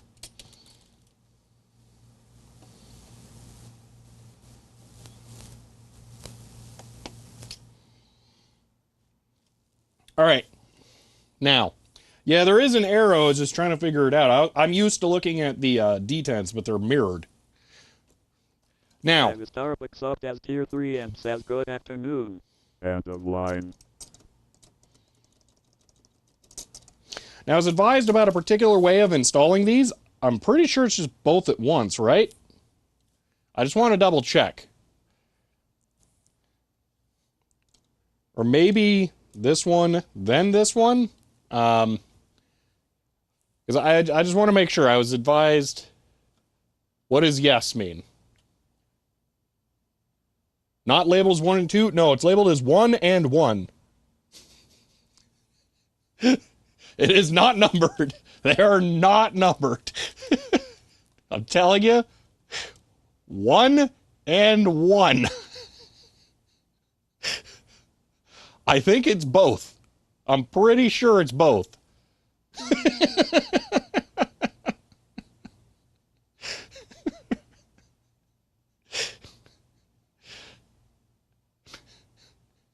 One first, yeah. One is for closing, one is for opening. So I see we got a lock here, so do that first. Okay, so we'll do this one first, and then we'll do the other one. CHEER 100 dot first the first one, then the second one dot. End of line. I mean, what's the worst that could happen? You know, there's things that could go wrong. I will say, I was linked a video about this by the person who sent me the board. What do you think we just watch that really quick?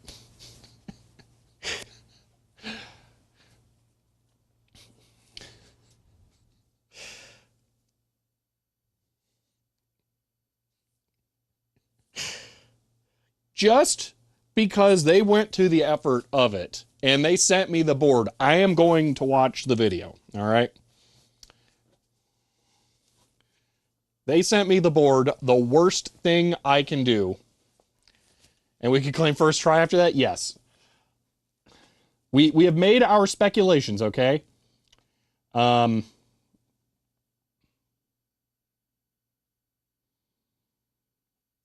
close attention how he clamps processor down. Okay, so I am watching a video from, I believe, Serve the Home. Here, I am not on the LTE network data stuff, just so you know. All right. I'm going to try and find where he installs the, CPUs.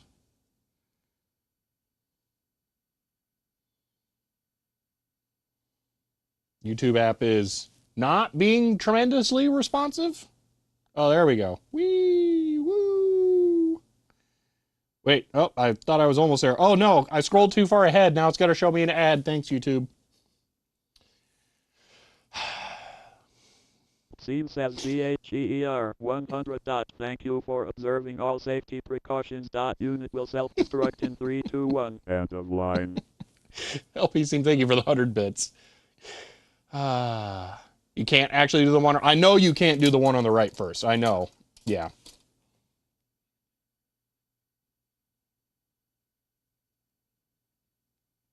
Okay, genuinely, I don't think he mounts the CPU in this. I'm going to look at the other video. Okay, how many times do I got to hit the back button before you let me close the app, YouTube? And it didn't even do it. I am not. Why, YouTube? Stop it. Okay. All right, trying the second video here. Oh, look, that's a motherboard. We're getting closer. It doesn't have CPUs in it.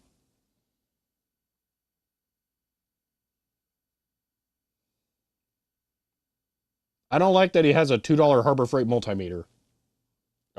What?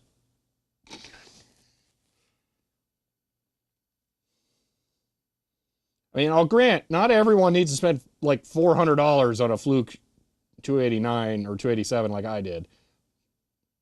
But do a little better than the free Harbor Freight multimeter.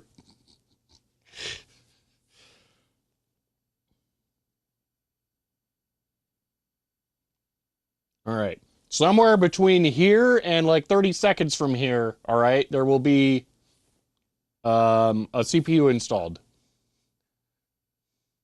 It's also page 2 to 6 of the manual. Psst, who wants to read a manual? I'm going to watch someone's video where they maybe know what they're doing. Okay, I need this to be like 8 times speed. Hold on.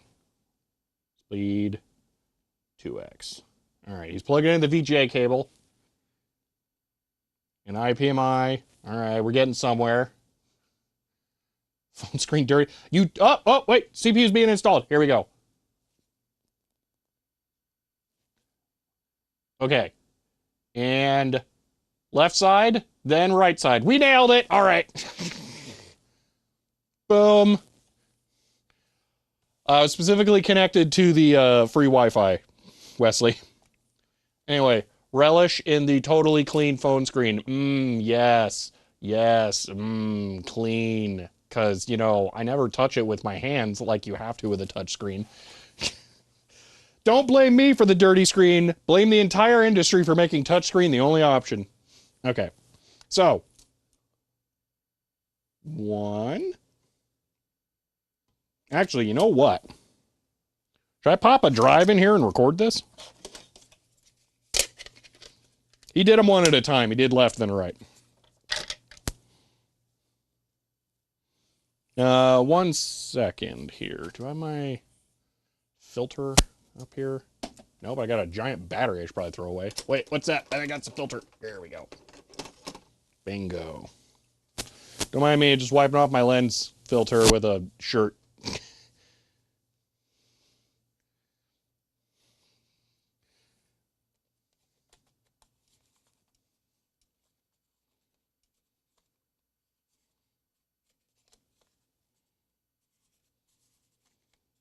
Come on. There we go.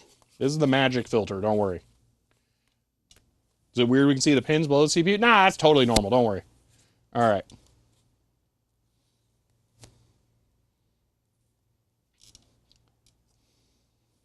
Also, the ATEM messed up my white balance. No, it didn't. Why is it so yellow? All right. This is the magic filter. There's light, and whoop, now there's no light. Beautiful. Okay. Let's adjust the aperture. All right. And recording. Okay. So just for giggles.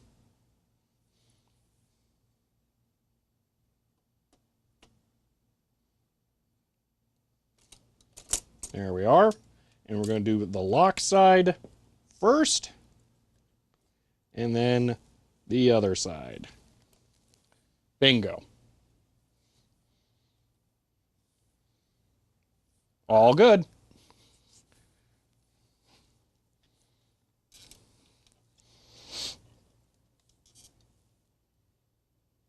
All right. Oh, I know why the white balance messed up, because I put the filter on there, and that changes things. Duh. All right. Where's the little glass jar of isopropanol. I would like that right now. It's not over there, is it? Shouldn't be over here either. No. It's over here. I could see it being over here if I was cleaning floppy drives. No. Where did I put it? Of all the things to lose, why is it a glass jar that I managed to lose? Seriously?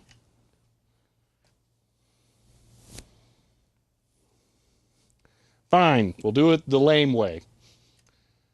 All we saw was wrist.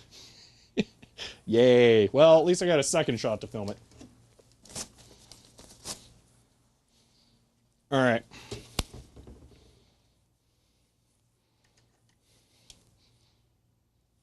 We're going to do one at a time, I guess, CPUs. I hate that I'm still using this. You see nothing.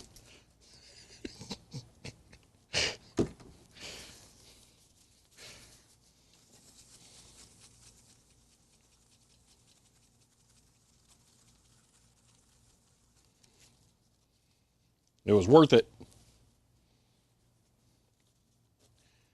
How many SATA ports? The answer is 2 fewer than the last one. Oh, wait, no, they're the exact same number. Never mind. All right, sweet, sweet. Okay. So, already thermal paste applied.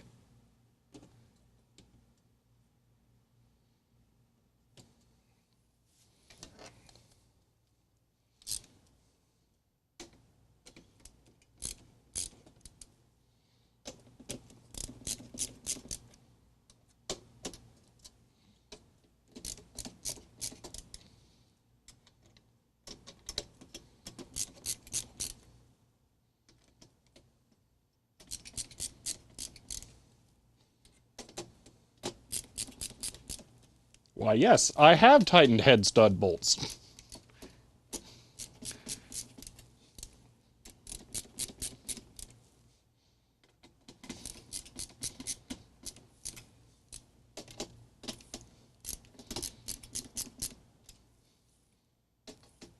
COBHC 2015 SIZHEER 100E. We have cooling people. End of line. Cobb, thank you for the 100 bits. I am noticing these top fins are a little bent, but it kind of doesn't matter because we're about to put the cooler or the fan on there and then you won't see it anyway.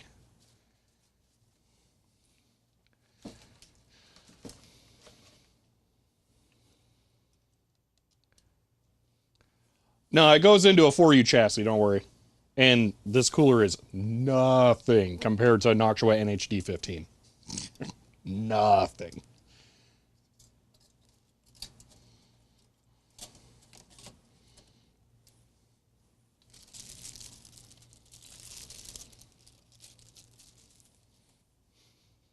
This is where you find out your CPU is warped from overheating.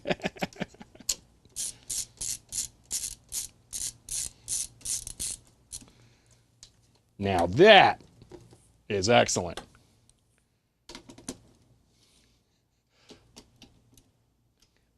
Gonna stick with your modded AM4 coolers. All right, well, you have fun.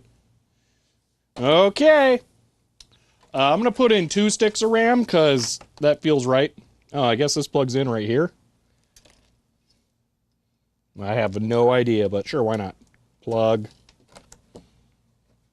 There's like fan headers all over. Okay, so fun fact for those of you who don't know about Supermicro stuff, the fan headers are not dynamic. They all run at 1 speed. It's wonderful. All right, what are the stick things? Okay, we got 1 and 1.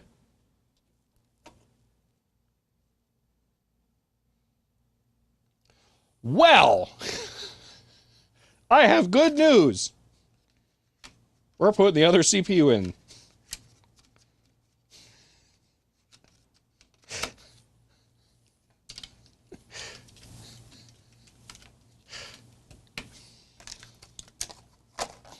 So those of you who wanted to go all in at first, you got your wish. I totally paid attention to reading that was CPU 2 and not CPU 1.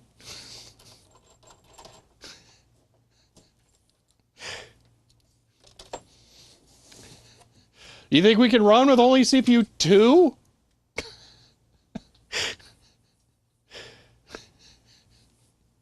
We might be able to, actually. I don't know. We can? Alright, then we'll go ahead and do this. Yeah, I guess we'll put 4 in the blue ones. It feels wrong to put in 4 6 of RAM to start, but you know what? Why not? Alright.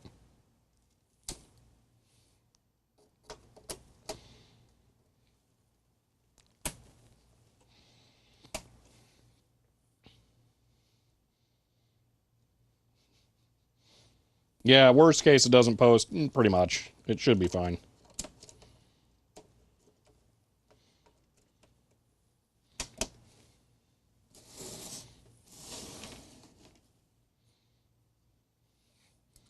Why not run everything? Because it does make sense to test in stages.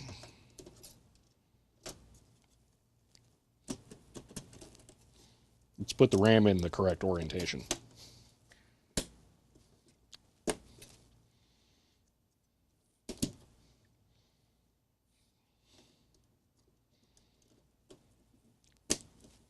All right.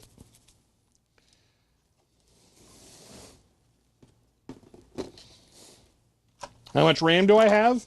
Some. 64 gigs. These are 8 gig sticks.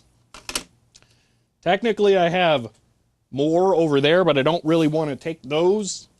At least not yet. Although these are kind of different. Why are these different? These are 14900R. These are 10600R. Wow, that's a big speed difference. Okay, so we're going to go with those.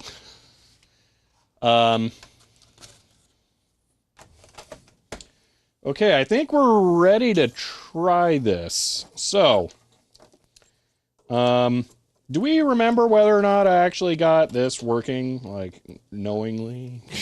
If I press this button, is it going to be that? I think it is. From the 46, yeah, that was the last thing we did. Okay, so that should work. Okay. I think it has to be ECC, doesn't it, Wizard Tim? Because it's a server? Like, I don't think it's even an option. I never turned... Oh, no, I didn't turn on the video. No, what I mean is I think the video capture is set up. Sometimes it's not set up, but I think it's set up right now. Okay.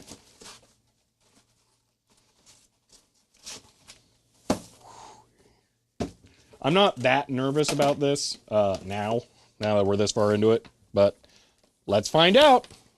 Plug. It didn't explode. Okay. Now I'm going to grab my button thing, and I'm going to figure out where the headers are. They're over here on the other one. None of them are labeled.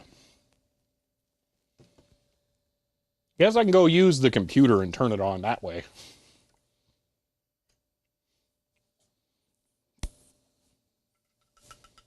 Got buttons on the web interface? Yeah, I suppose. All right, let's F5 here, because it's not going to work. Actually, it might need a little bit more time to boot, too.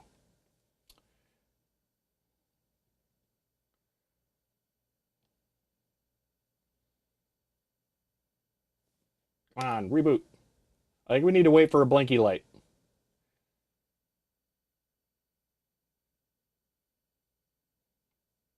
Your session is timed out. Beautiful.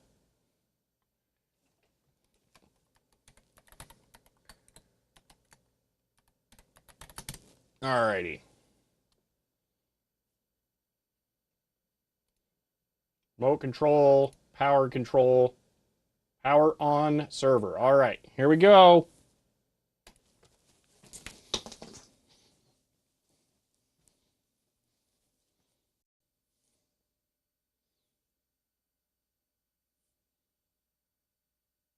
Um,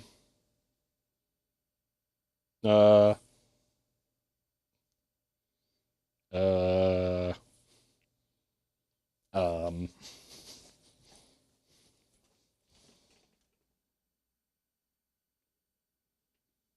Power on. Performing power action failed. Please check the feature connector cables.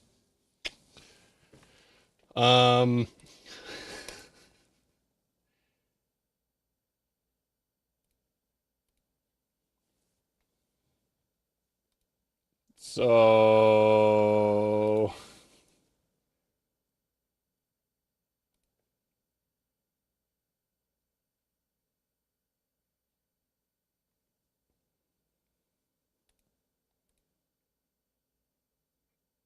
maybe pop the other CPU in?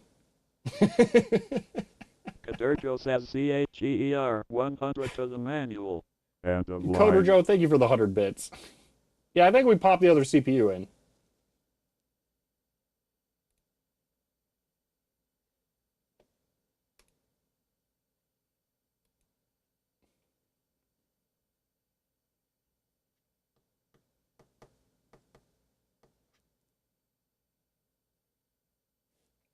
Yeah, I'm pretty sure it's that. All right.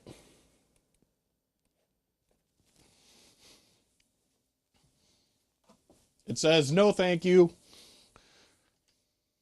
All right. Yoink. Poot, if you're talking about this, this is an official Supermicro's power supply. This is meant for these boards. But it's not fancy. I run this board at home, which is also a Supermicro board, and I just use the Silverstone power supply with it. Yep, CPU time. Alrighty. Let's do all that same stuff again. Let's unplug these cables first.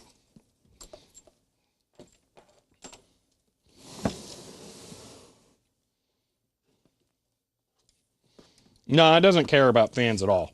I have 0 fans connected to the motherboard on the one at home. Actually, I think I have maybe 2. But still, not a lot. Because all of them are connected to the Corsair Commander Pro instead. All right. CPU number 2. This is going to go a lot faster because we're not going to have to wait to watch a YouTube video in the middle of it. All right. This one, and then this one. Okay, pins look good. Pop a chip in.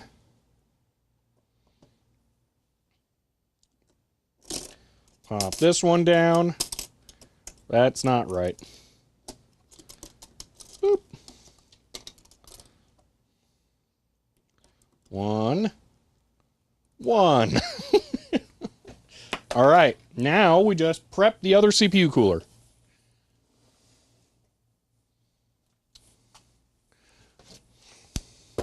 Which totally isn't hair-raising at all. I am still recording Hellencroft. I never turned it off because I wanted to catch the first fan spin. But thank you for the reminder.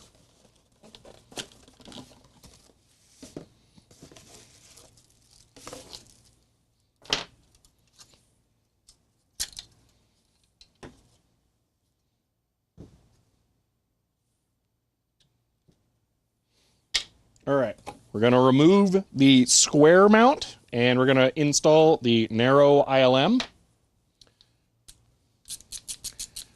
Well, we're definitely going to put RAM in the other RAM slots now, because the RAM is dedicated to each CPU as far as I'm aware. These are E5 2690 V2s, Colec.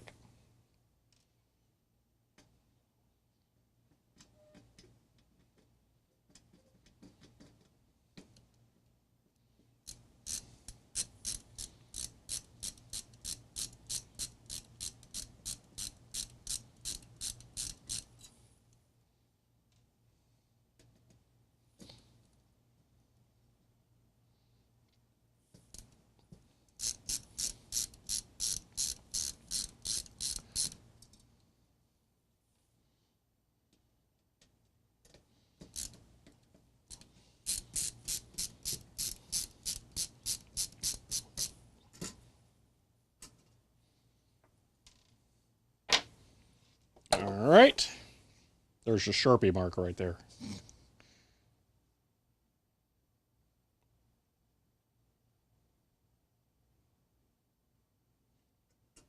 Okay.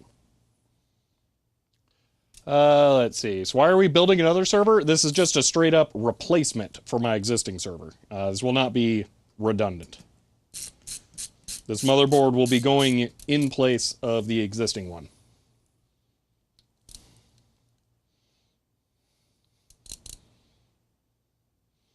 Yentex, most likely, yeah.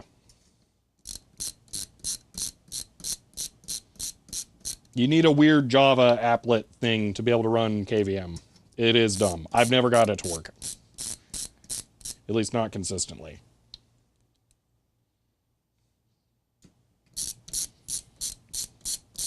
Is there any solution? Use Windows Vista. Yes, I'm serious. That's about what it will take. With Java and other era-appropriate software.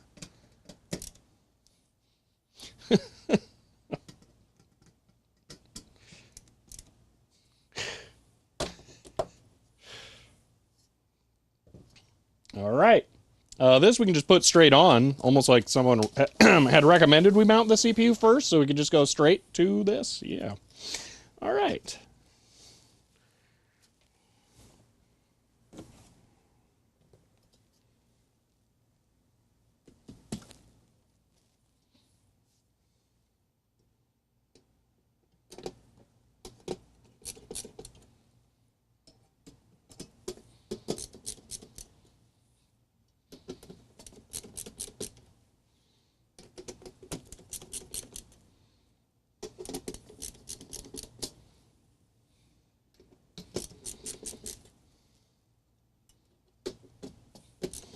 The fans are facing the same direction. The heat sinks are shaped. You see there's a round side on one side. You would have to try to not get them mounted right. Additionally, it has an arrow on top saying which way the airflow goes on the fan.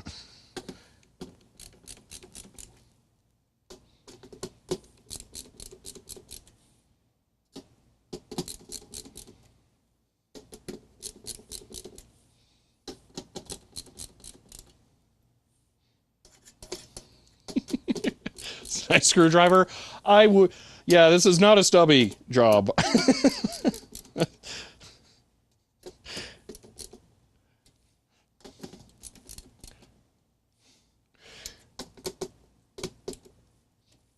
There we are.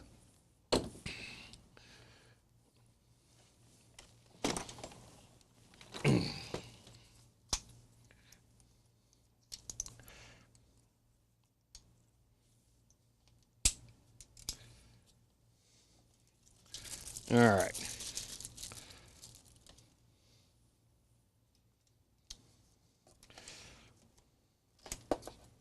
Removing that would probably help airflow. Okay. There we are. You know what is a stubby job, though?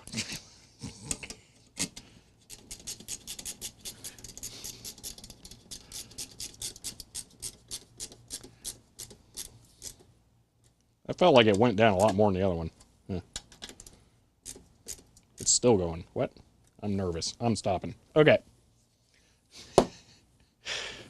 All right. Oh, yeah, let's plug it in. Which one of these is CPU? I don't think it matters. I think they're zones, and none of the zones are CPU. It might be that this is. I'm going to plug them both in back here. It might seem weird, but that's what server boards are. Weird. Okay.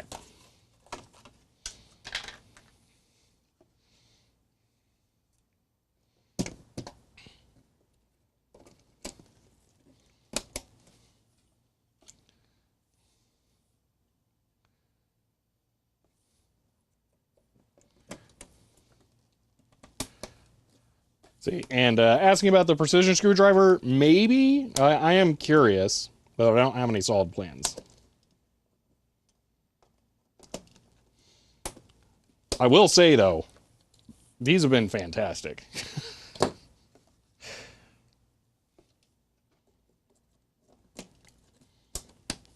Okay. We're fully loaded. That's hilarious. Just...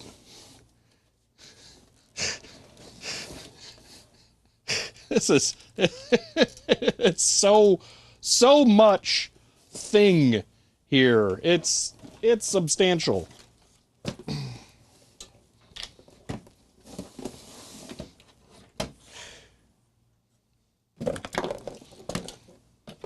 Okay.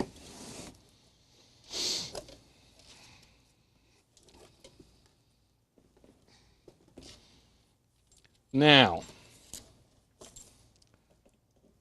pop that, and this. Now, I won't be surprised if it just kicks on right now. And it did. That's on. That feels good. Something's weirding me out about this one.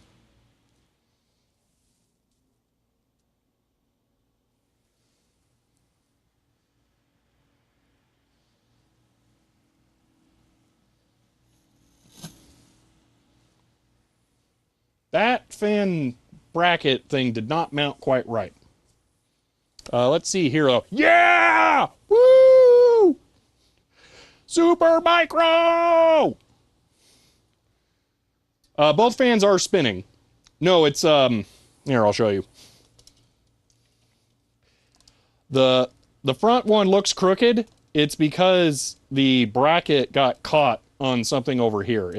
So this top part is crooked. Everything else is not. I need to fix that. That's going to bug me.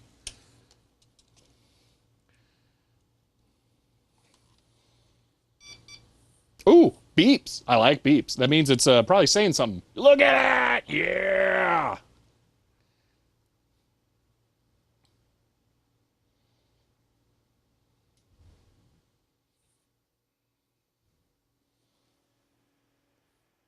Yeah, I don't know what it got caught on, because I genuinely am not seeing it, but we will take it apart again.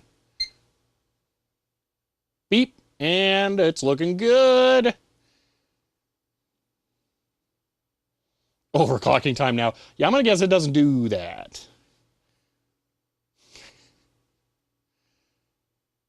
All right, I'm going to unplug it, because there's nothing for it to boot.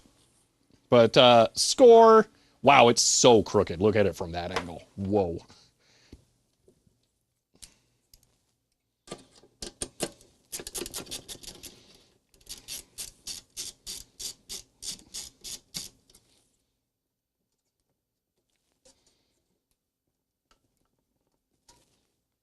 Maybe when it felt weird when I was tightening the screws, I should have stopped.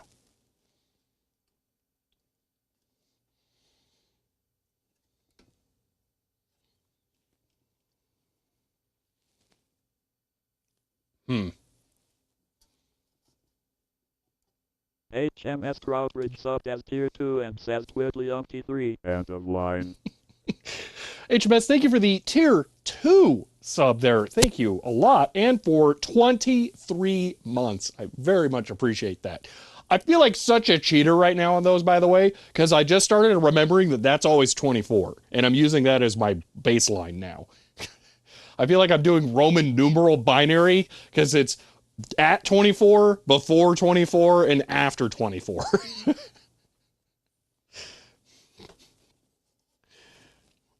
I'm going to go around to the other side, actually. Or maybe I'll just move it over to me.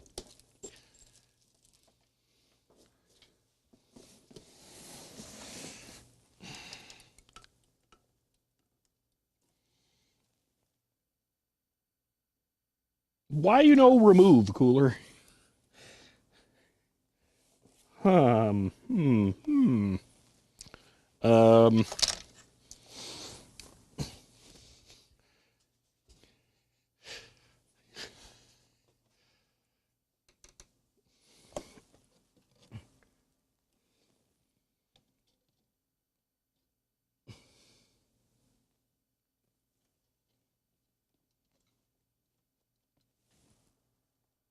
That side's loose.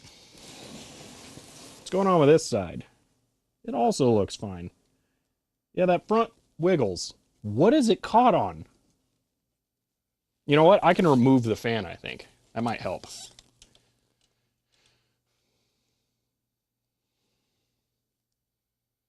Hetanis and viewers, hello and welcome. We are currently working on a Supermicro X9 DRD HF server board, and I just mounted these coolers, and this one's being a little wonky. So I'm trying to figure out why this fan won't come off. It's like a whole shroud piece on here, and it went on slightly crooked, and I didn't notice until it was all the way down. But yeah, we're working on trying to get this. Might be stuck on one of the fins on the top. Yeah, that's what I'm thinking. But I can't pry on anything on the top or I will damage it. So I'm trying to figure out how I can extract this thing. It's loose-ish at the bottom. I can see that it wiggles on the catches there. But I'm trying to figure out how I can pull this off here and where it might be caught. I really don't want to try and jam anything up there. I feel like that's a bad idea. I'm guessing it's that one, but I thought I could push these in, but I'm now realizing there's like a heat sink in the way, so I can't.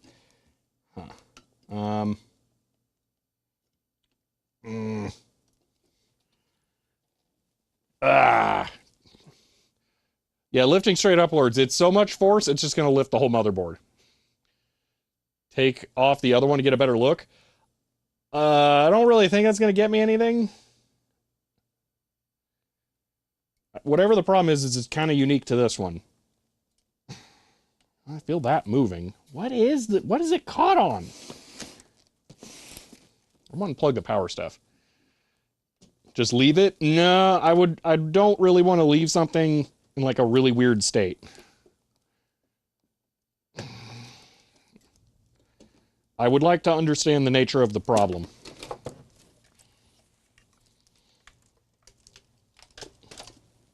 I should be able.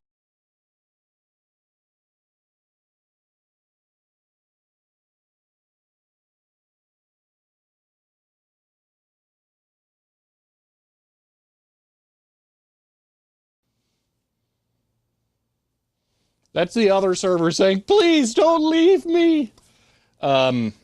Anyway, it just slides straight off. There's nothing to it. So I don't know what happened. I'm a little nervous that nature of the server board emergency. CHEER 100 and a line. Man, thank you for the 100 bits. I'm a little nervous it's those plastic parts rubbing on the fins. That could be a problem. Maybe I should lean it forward? No. Is it this? Ooh, it might be that.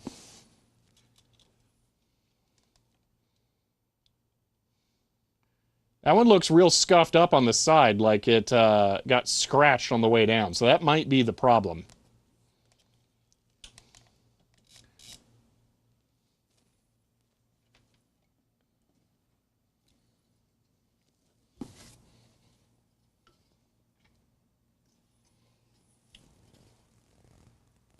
Yep, that was it. There we go. All right.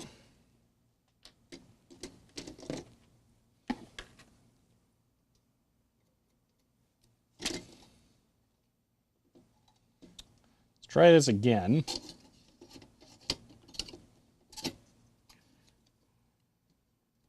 Yeah, so it's catching on that.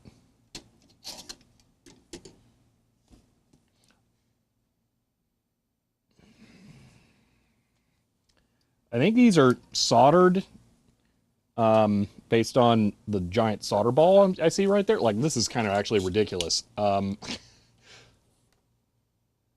Look at the solder blob on the end of that heat pipe. That's a thing there. So yeah, I think I'm going to use a file on the aluminum shroud and just open it up around that hole. I think that makes most sense.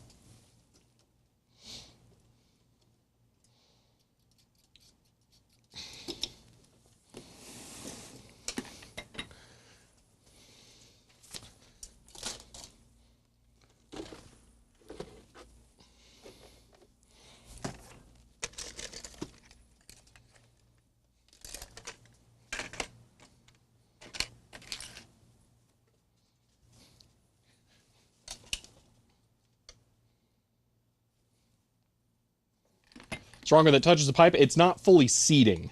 That's the issue.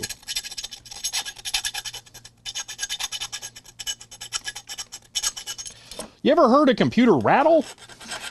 It's because parts don't fit in all the way down. I don't really want it rattling.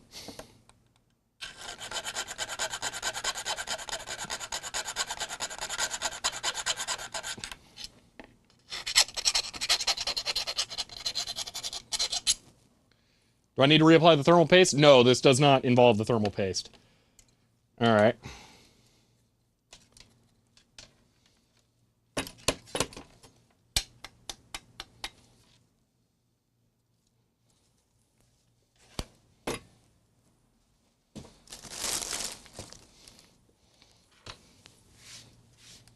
That was a good idea to use my hands for that. All right, one moment.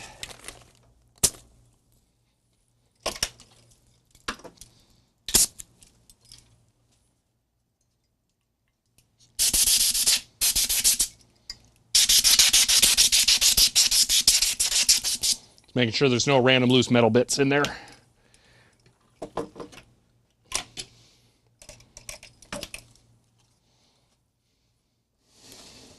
Okay.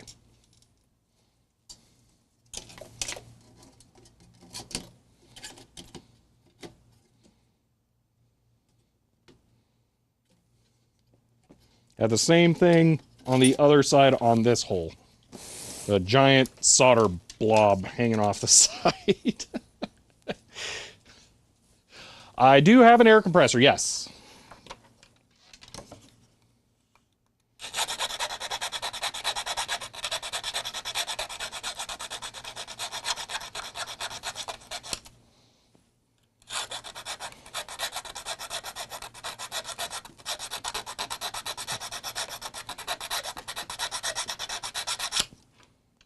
Okay.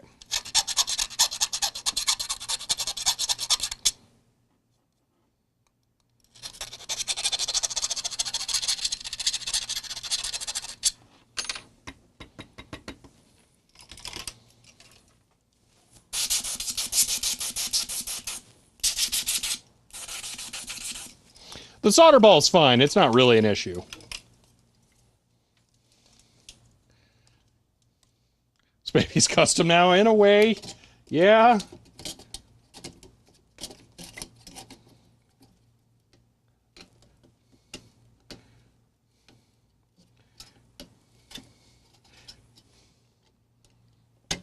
This one's still a problem, but on the inside now.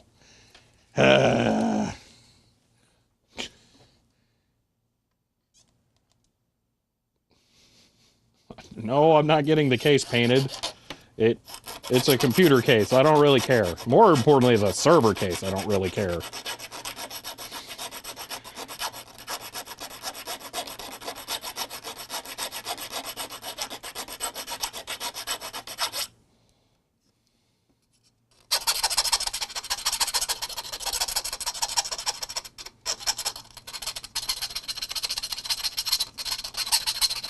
Always deburr your holes. Doesn't seem very well made. I am going to have to recharge the air compressor now, though. It was pretty much out. GoPro just said CA. Dude, GoPro, why? Weird. I'll give it a second. I don't... Strange. It is very weird. That's a little more powerful than last time.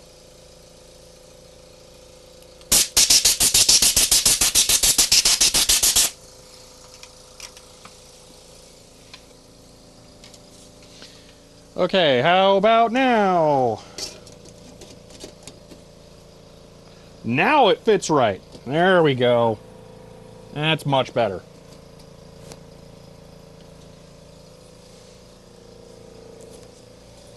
GoPro, what is your malfunction?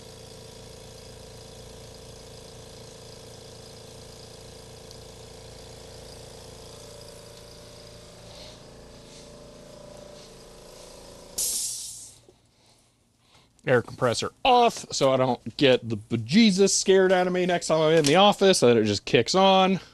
We got raided again. Hello, El Gunto Raiders. Welcome. We are filing metal on a server. We just fixed a minor fitment issue with this heatsink fan mount bracket thing. It's weird. So yeah, there was just a minor issue where the heat pipes had solder that was poking off of them in a way that prevented this from mounting correctly. So I just made the holes bigger because it was just thin aluminum. But now we should be able to continue. I think that's right. Not getting stuck on anything? No. Okay, we're good. Yeah, that'll work. Okay. Let me quickly brush the bits of metal off again here.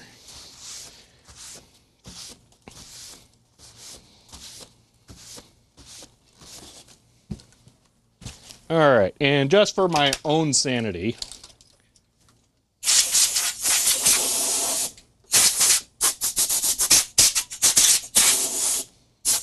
okay.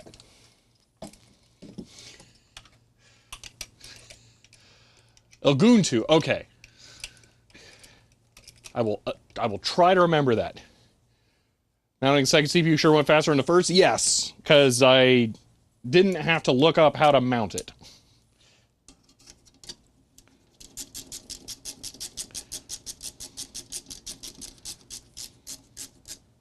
That mounted so much better. That was worth doing. That was definitely worth doing. Kind of want to wrap this around the long way, so it uses up some of the slack.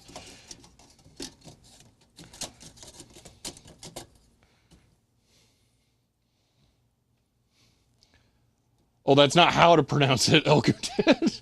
Okay. Oh, okay.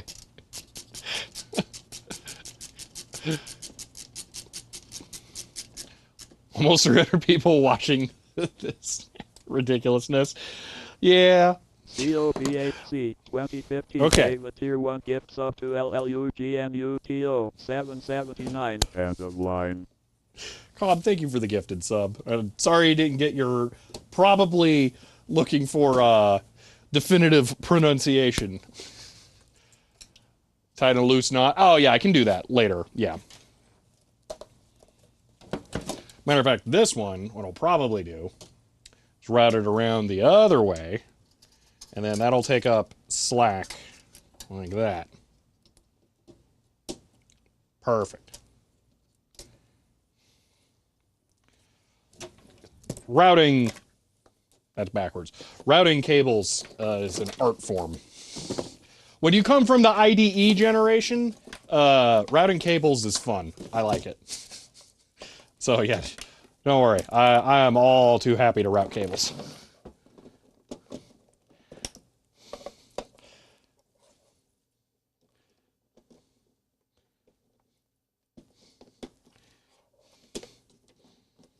There we are. All right.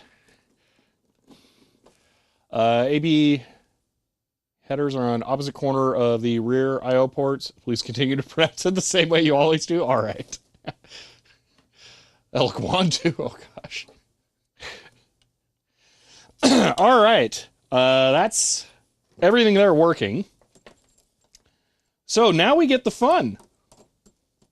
So we're going to fire this thing back up. I'm going to go ahead and plug a mouse and a keyboard in. Oh no. Oh no. We lost the PS2 port.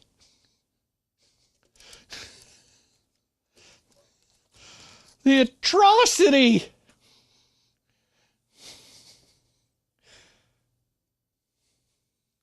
Well, all right, I'll just have to use a different keyboard.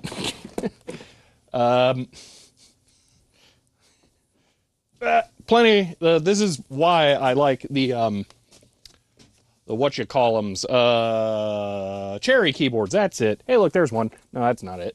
Where's the little one? I'm missing a cherry keyboard. Where'd it go? Here, cherry keyboard. Where are you hiding? You know what? I bet it's down here.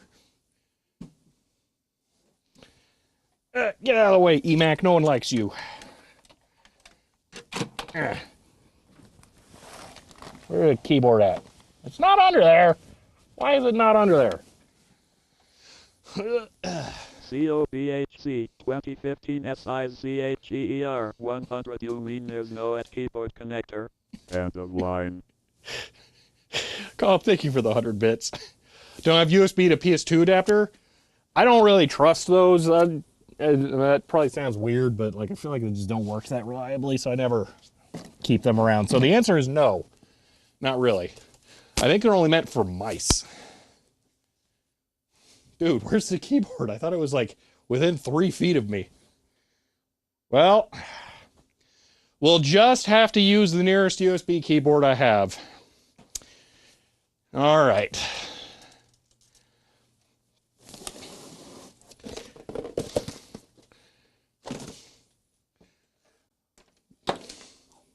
Don't worry, there's nothing to worry about. It's totally normal keyboard that it's going to make everything really easy to use. Don't worry. I'm definitely comfortable. Why are there 2 USB ports? I'm definitely comfortable using this keyboard. Yes, for sure. Uh-huh. All right. Yep, I know what I'm doing. Mm-hmm.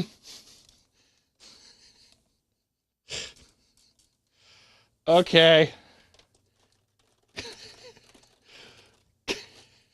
Let's get it booted.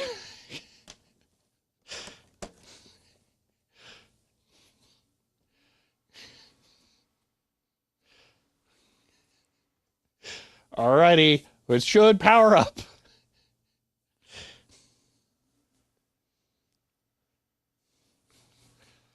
Hey, Super Micro. All right. Do we need to press anything? Quick F? What do you mean F? We're all fine. Hi. This is my keyboard.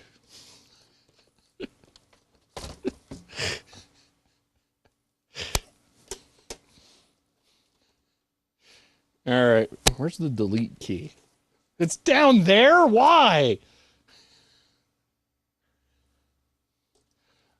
Let's see. You know what? Actually, we should go over to here and we should go put the ISO in the computer so we can boot it. I'll leave it on. Actually, we'll go over here. So the server is booting. All right. And what we're going to be able to do is log back into it. So have the weird mirrors. It has one that fell off. You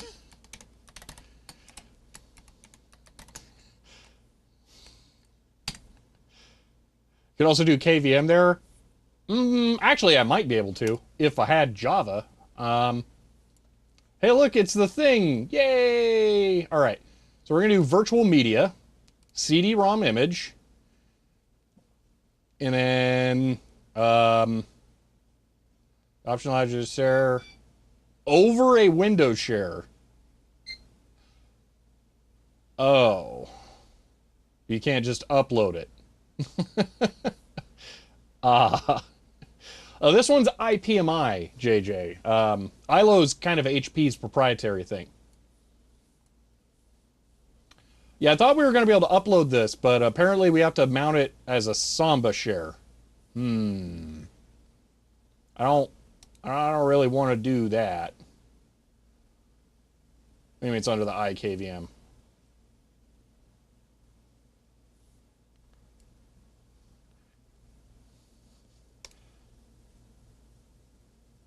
I think the system's just over there constantly rebooting. And it makes sense since it doesn't have any boot media. There we go. That makes more sense than the IPMI had 8 gig of RAM. Yeah, I was wondering. Yeah, USB stick? Ooh, yeah, we could just put it on the... Yeah, actually, let's just do that. Ion away! Alright. I need another USB cable. Sure this is Java at HTML5? Yes. Let's see. Actually, where is it? Click. This will do it. Launch.jnlp. Yeah. So that's not HTML5. What is in server health? Yeah, we should probably look to make sure it's not melting down, huh? Are both fans spinning? Yes, they are. Okay. Server health. And while that happens, I'm going to copy the disk image over to the iOD. Please don't fragment. Why did we not go to server health? Click sensor readings. Okay. OS, Linux. It's not really Ubuntu, so I mean it kind of is. Could not write to the iOD. Why?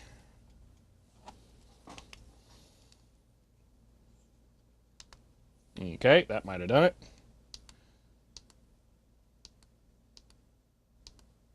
What? Yeah, it is a setting I've never seen before. 100 maybe, just maybe, if you update the BMC firmware, it will have an HTML5.kvm option. End of line. What are you doing here with your logic and reasoning? GoPro failed again? Seriously, GoPro? Is it overheating?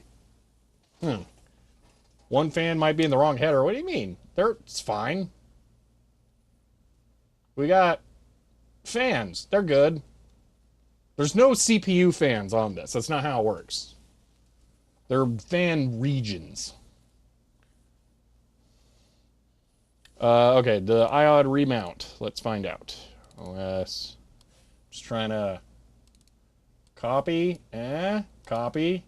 Hey, alrighty. See, take the battery out of the GoPro. I don't think it's that. I think GoPro is overheating. But taking the battery out might solve it. I don't know. Didn't see the scroll bar? Ah, okay. So far, that all looks pretty good, though. Copy is finished. What is RAM temp? VDIM. I don't think it has it.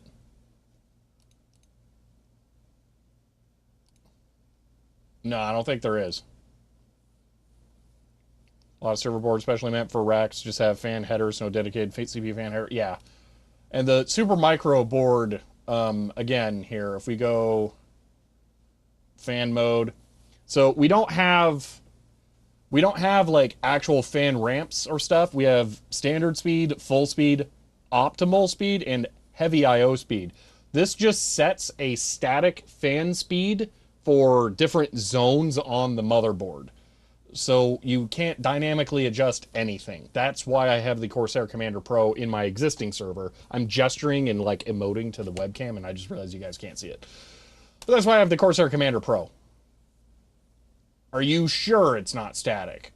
Are you sure? Because it's... I did a lot of research on this, looking into a lot of things. Anyway, we're ready to go do it. Yeah, we're done. Okay. Unplug. One of them isn't static. Temperature sensors are center DDR4. Well, these are DDR3. Older boards are very static. Yeah, that might be the difference between the newer boards and the older boards. This one I'm pretty sure is going to be static. You know what? Let's do something here. Ooh, actually, hold on. I has idea.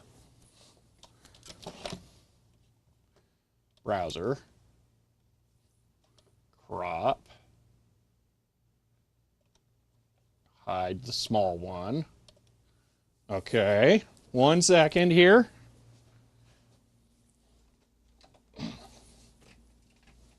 We're going to do the thing that I should be doing.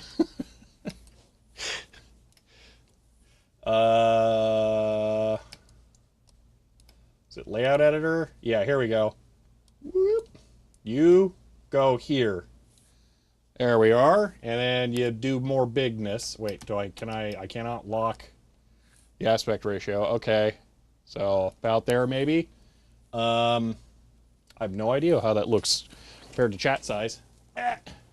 Little too wide.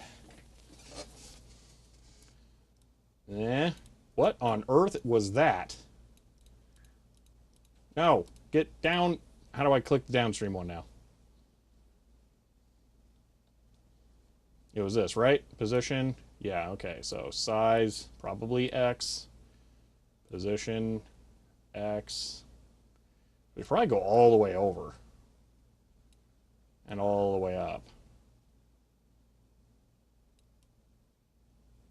There we are. Too wide and tall, yeah. We've seen behind the curtain, the illusion is ruined. Oh, this is so much weirder than you even realize. Okay, we're gonna go with that, whatever. Close enough. That's now hardware-based. Secondary screen. So that's not GoPro, that's the actual main camera now. What's up? It's not ideal. I'll have to fix it more later. But that'll work for now. Yeah, close enough, whatever. Okay, what am I doing? Plugging the iOD in. That's right. We're going to switch to here. Haha, look at that. That's nice. Okay. So, plug. Boop. All right, now I need to adjust the iOD. So if you guys don't know what this thing is, it's one of the greatest peripherals ever made by mankind. So we're going to go down to here. I'm going to remove the hard drive mode. I'm going to enable optical disk drive emulation. All right, I'm going to set that. Saving data. All right. You can't see anything. Hey, look.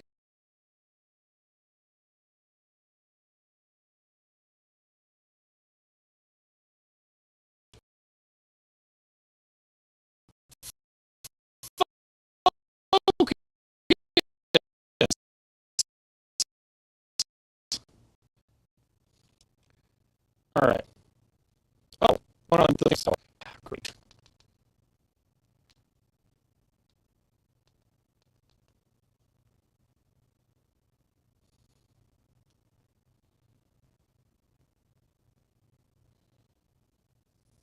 Oh, I'm still recording. Whoops.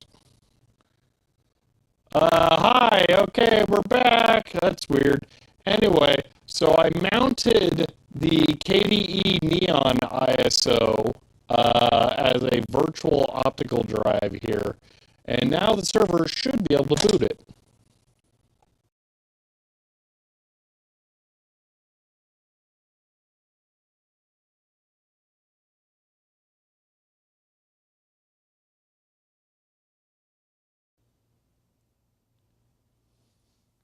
All right, there you go. That's probably better. All right, how do I tell it to boot from the iOD, though?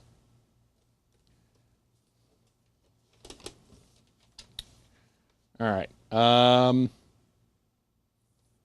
Okay, I guess I'm going to have to Control-Alt-Delete. That's totally possible on this. Here we go. All right, we're going to try and set it to boot from a CD drive. What do you think? Is it delete or F2?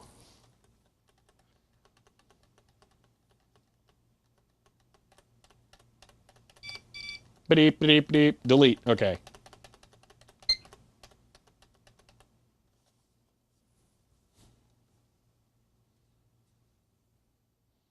Oh, that camera view is way too tall. I'm just looking at the mini view. That's clearly stretched tall. Yay.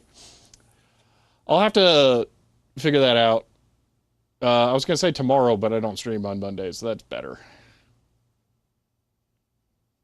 Yeah, we're just going to go into the setup menu, and I'm going to set it to boot from USB or CD. So that'll work.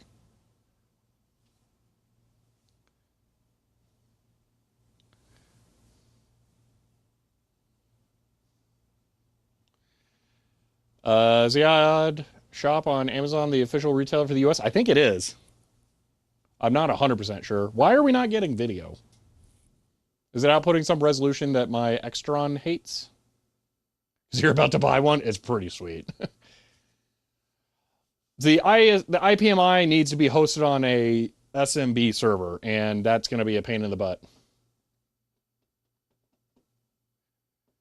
Where'd you get that Supermicro software? It's the BIOS on the motherboard. I mean, I did download it from Supermicro's website, but it is just the BIOS. It's like Ventoy without the binary blobs. Yes, yeah. I know the F11 for boot menu, I was trying to make it permanently set to always try and boot from CD, but now I don't know what it's doing.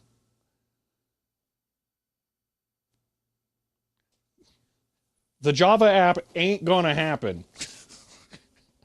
We're too many decades apart. It only takes 1 decade to be that far apart, but that's still too many. Downside here, I have no webcam for over here, so that's unfortunate. Supermicro. Yeah, we're gonna check the IPMI screenshot, maybe. Okay. Top secret password. I know how to spell words.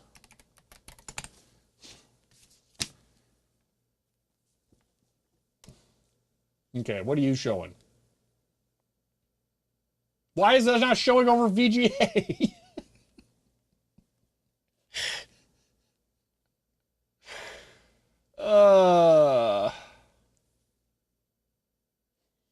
It's easy to host SMB. That's not the problem. The problem is that I don't want to set up SMB on any computer that's in the office.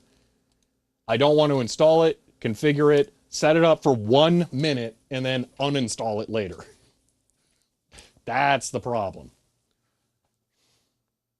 Hold on, I have an idea. Oh, wait, I got an idea. Wait, why is that black? Wait. Oh, I set the preview. Hold on, sorry. There's that for you, okay? So the BIOS is coming through on there. Here's what we'll do. DVS 510 scaler, all right?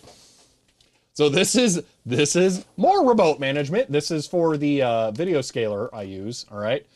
We're going to go ahead and do, I don't like doing this because it's going to mess up all my settings, but we're going to do a fill here, and we'll see if that fixes VGA. No. Weird. Huh.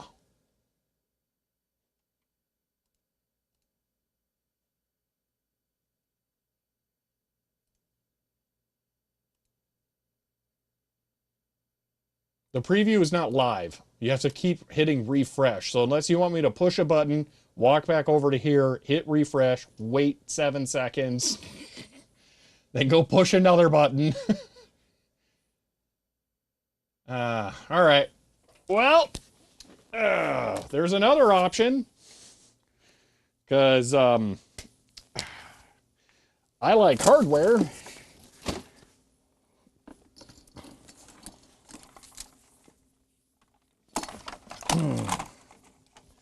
One moment. Ultimate says so you asked it to mess up all your settings and it still didn't fix it. Have a consolatory CHER 100. End of line. I do appreciate the 100 bits because that did just lose every VGA setting I have. It's gonna be a lot of work to redo that. Shutting down my laptop while I'm thinking about this. All right.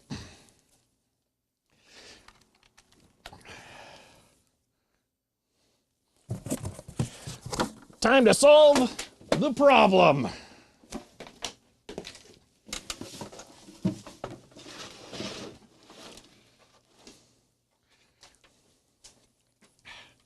The year is 1992, and we're going to connect a CRT to the server. Yeah. All right.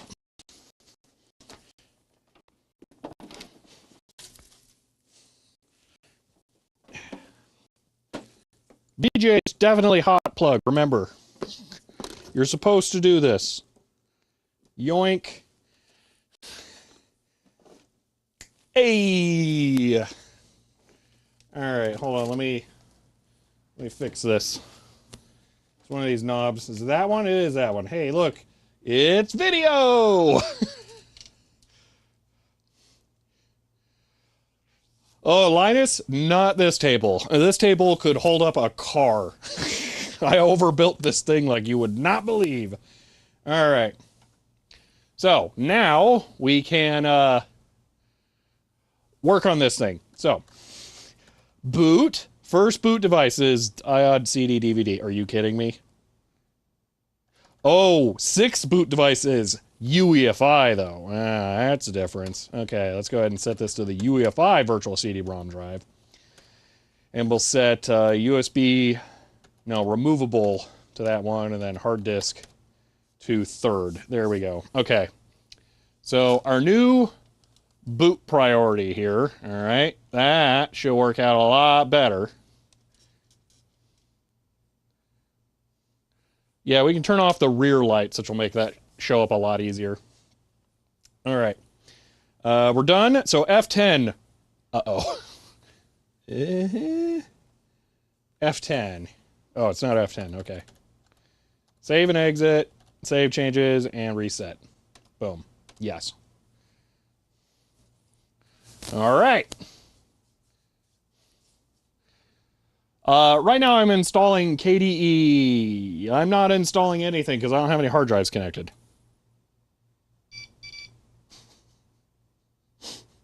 I forgot about that part. This is not a multi-mode CRT. What is it clicking? Is it multi-mode? Huh.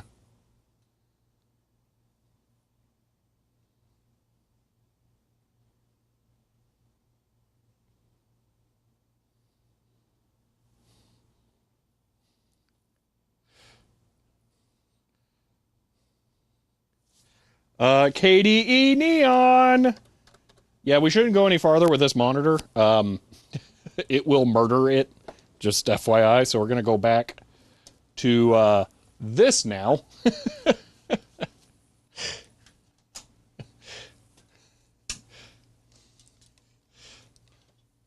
All right. But it's such a cool monitor. It is, yeah. Super Micro on CRT rocks. All right, so we're going to launch KDE Neon.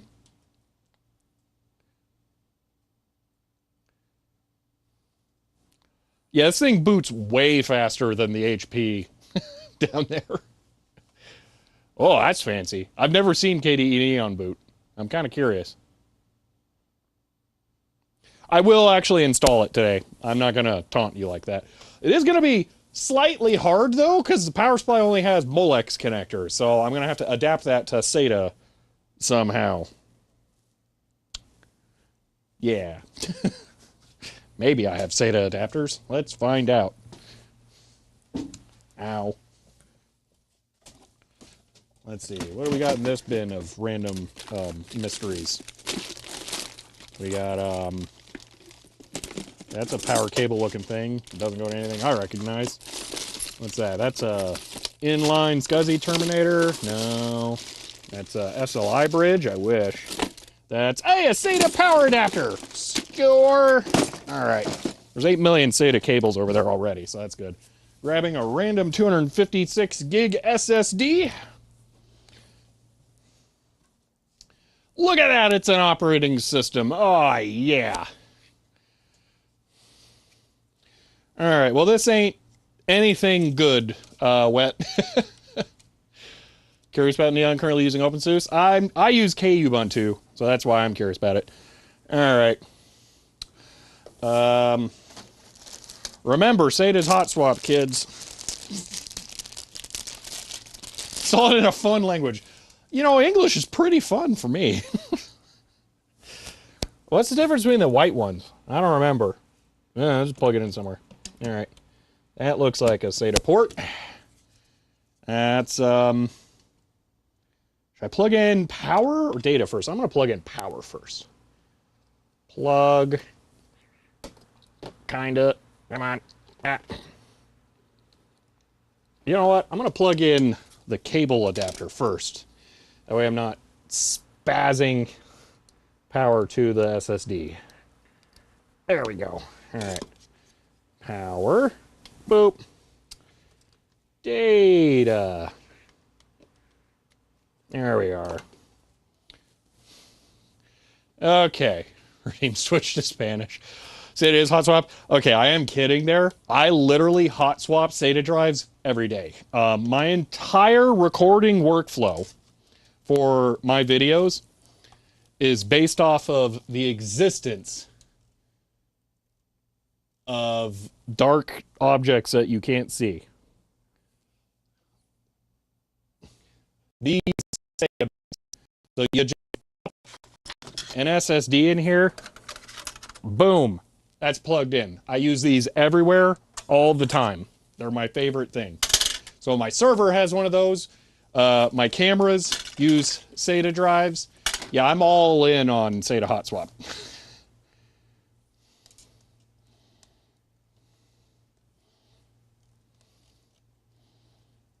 All right.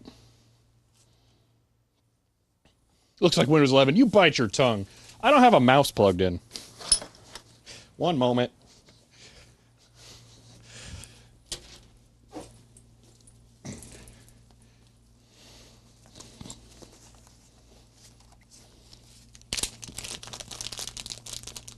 Plug this SATA SSD. We almost lost most bitrate. I don't know how that could have possibly happened. Hot swapped NVMe drive once. Oh my gosh. Because IT locked the BIOS. Ugh. I really hate that term IT. It makes no sense.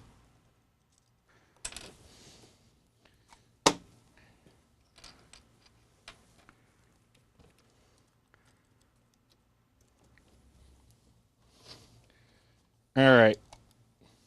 And hey, we have mouse. All right. Where is it? Oh. Yep, that's running like it's on the iGPU. Okay. So, what are we doing here? You know what? I'm going to pop this around because this is going to be the easiest way for me to see this. All right. Okay, welcome to KDE Neon. Yay!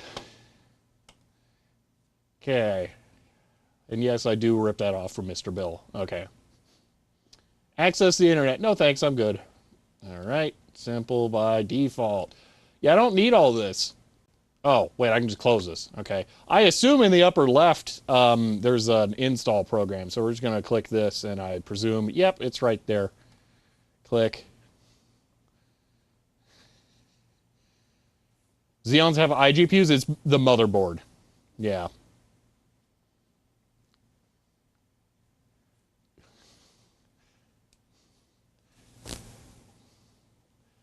Let's see. We don't need no fancy internet. More than that, I don't want it to be able to download updates. Let's go here. All right. Yeah, that's definitely what my keyboard looks like. Mm-hmm. Okay. Erase disk. Yeah, there's nothing on there that's of use.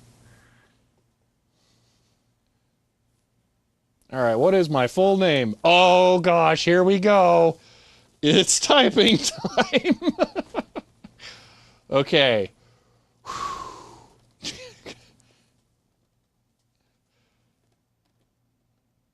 Oh, I hate that I got the first one right. Ah, and then I messed it up. Hold on. Nope. Okay. Oh, why did I hit backspace? Okay. Where's L? Nope. I'm not Shrek. That's... Nope. Nope. Nope. Nope. Is B over here? No. There it is. Okay. Nope. Get that mouse cursor out of the way. I need all the space I can get. Y? No. Y? No. That means Y is on the other side? Okay, that's close enough. All right. Now. A. Nope. K. B. No. B. No. B. No. A, oh, I'm back. I'm losing ground. No. A. K. B. K. U. K. U. Woo! I did it! Okay. What's the name of this computer? No. Choose a password. Whatever the top key is. 1, 2, 3, 4. 1, 2, 3, 4. Yeah. All right, there we go. For those of you who missed what keyboard I'm using, it's this. This lovely thing here. All right, back to this.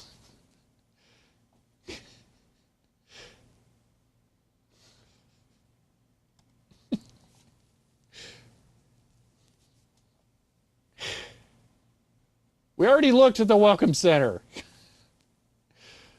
Feel like login automatically. Oh, I should have checked that. That would have been smart.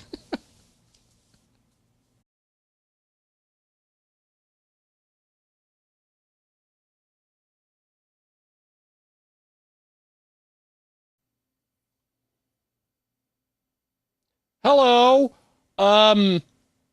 We apparently briefly had 450 viewers, and then the stream died, and now it's down to 307. So, yay! I'm not kidding. I was about to switch over to streaming direct to Twitch when I noticed that. Oh well, and now it's down to 219. Okay, I think Twitch was someone is botting. Yeah, that doesn't, because that didn't seem right. No audio. I see the VU meter moving.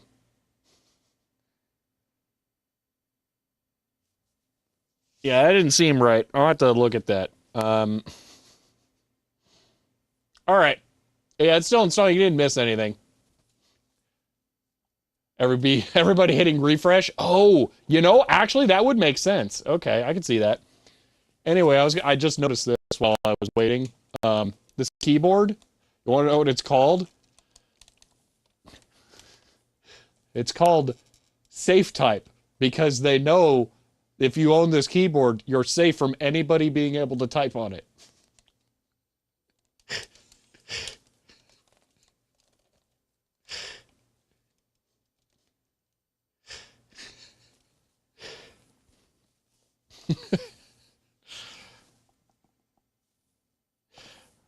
Oh, look, there's water over here. I am quite thirsty.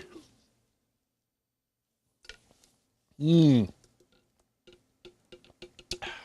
Good thing it's trademark. Nobody can ever steal that design. Yeah.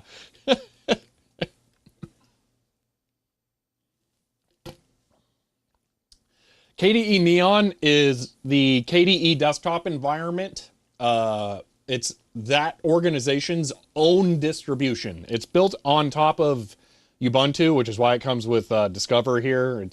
Yeah. So it's a distro by the KDE, I guess, Foundation. So, what do you use for the central section? It has ridiculously massive, oversized arrow keys. Like, I'm not kidding. Look at this. This is just stupid. Like, they know you're not going to actually look at it, so those arrow keys are enormous. These are regular key size, and these are super gargantuan. It's like they're all control keys or something, but they're way bigger than that even. But yeah, and then numpad.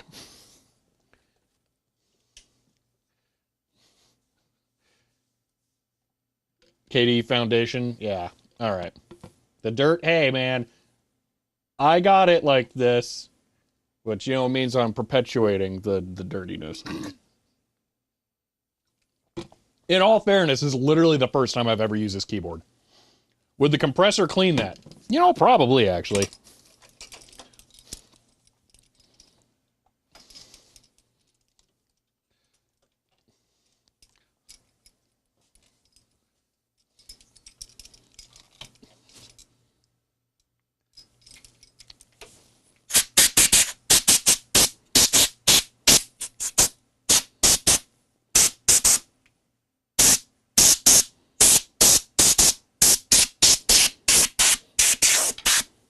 There, I tried. It's better now. No more complaining. All done. I like that. That is the way you should phrase this. Okay.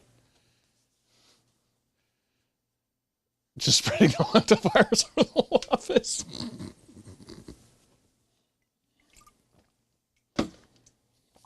See, Wesley, if you're a true Arizonan, you've spent years building up a resistance to that by going and standing outside whenever a haboob runs through.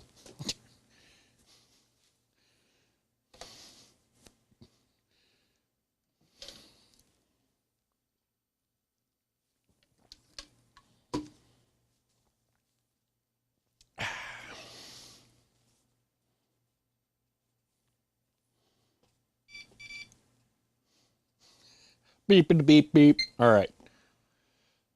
You know those keyboards are $300? Kinda. They're probably in better shape than this one. I would say it's not worth it. True, your only weakness is humidity. Yes, humidity is awful. It's the worst. This has E5 2690 V2s.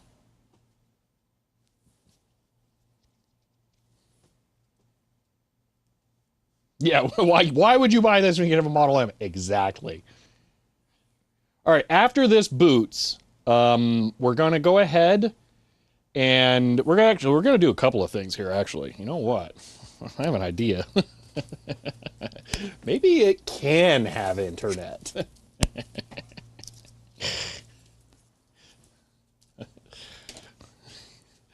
And you know the laughing is a good sign. Oh no, I have to log in.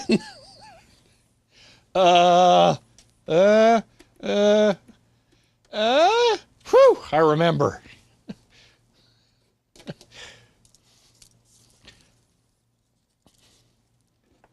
That fit? It does not fit.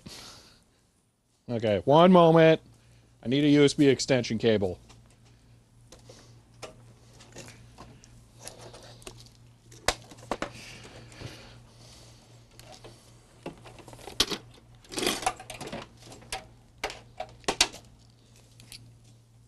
Okay. Let's see if we can get Wi-Fi to work over USB. Plug.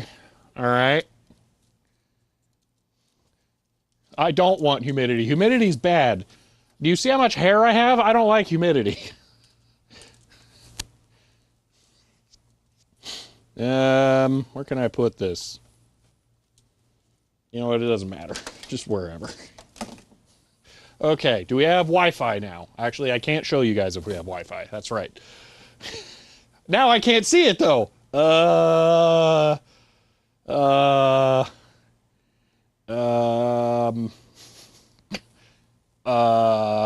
on. I got an idea. You can't even hear me when I do that. Okay, one moment. I'm going to blank out for just a second so that I can look and see if the Wi-Fi adapter is working.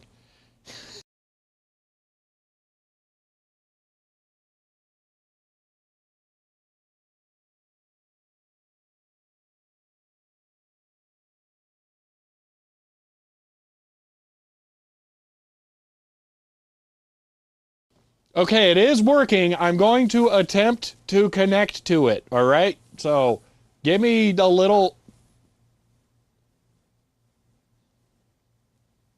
I don't have to type passwords and stuff on this keyboard. I don't want to. Okay, I'm going to go get a real keyboard first. This was fun, but... Nah.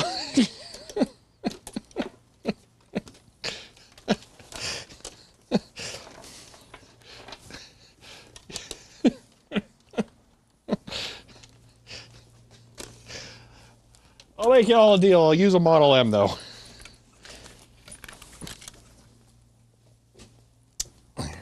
But I just so happen to know where an adapter is. And a Model M.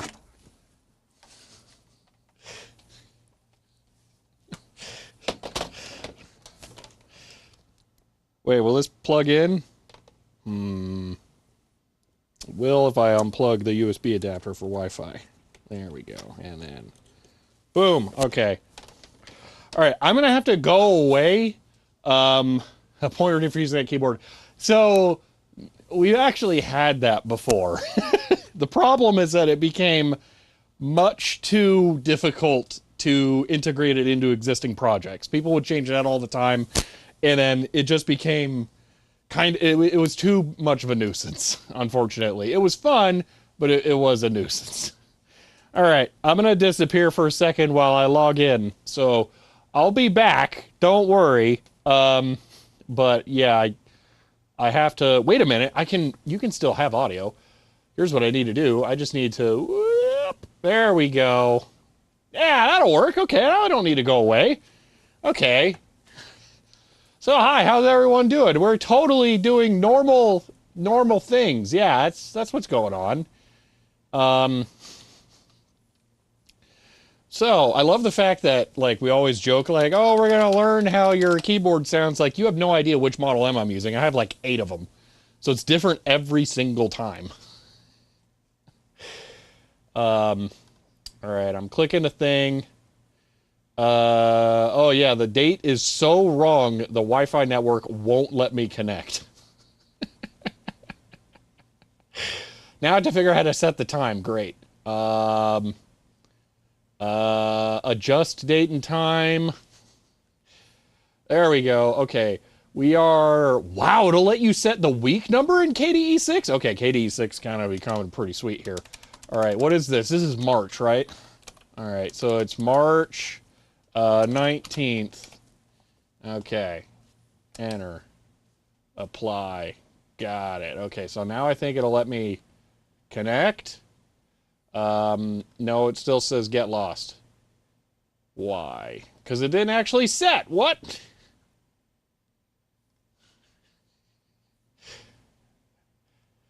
Hold on. 24. And set number. And what's the date? Okay, the 19th.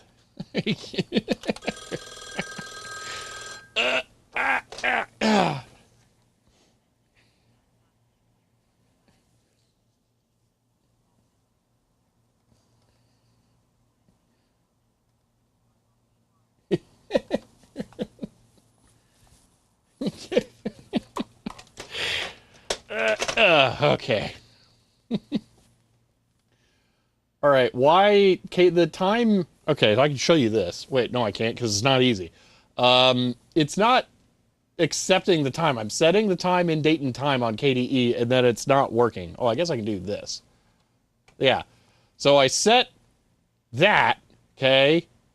Up like. Make a number change 5. Okay. 4. Enter. All right. Apply. And then it doesn't... Okay, fine. Just make a liar out of me. Whatever. Okay. Sure, keyboard or KDE. Yeah, all right. Whatever.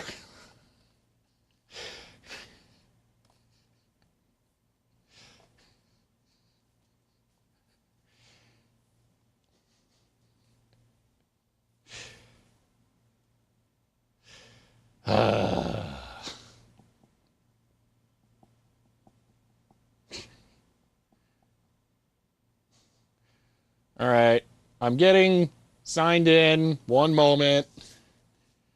At least you guys have each other to entertain on, you know, the chat there. This is the slowest thing ever.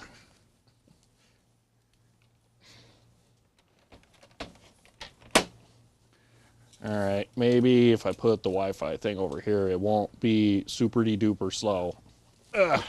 Okay.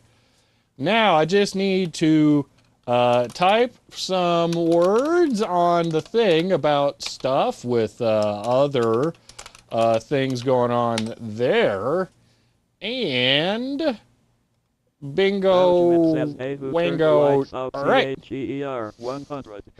I did so that I could do the things that I need to do, and we now have the things done that we need to do. So, KDE, yo, stop grabbing the window away from me where I want. Okay, hold on. And I'm golden. All right. Control R. Boom. We got the network of the internet. Okay.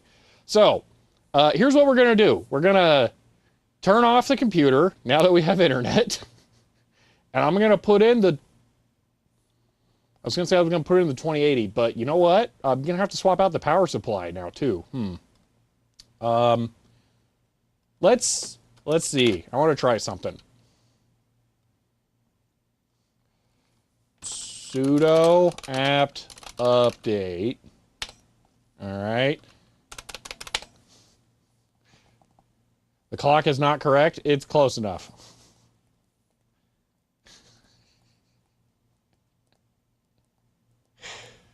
Is this still live image? This is installed. This is actually installed.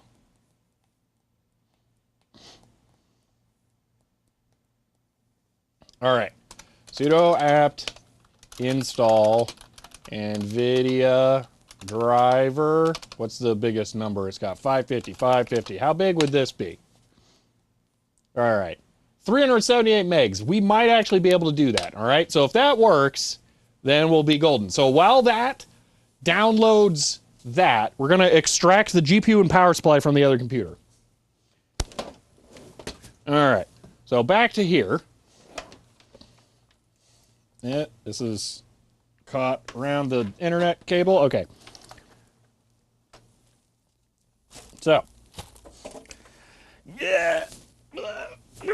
Okay. So I got that power supply, which might work with the server. I'm not 100% sure of that. Actually, we didn't need anything from the X9D or DIF. So that can go off to the side, which will give me some room.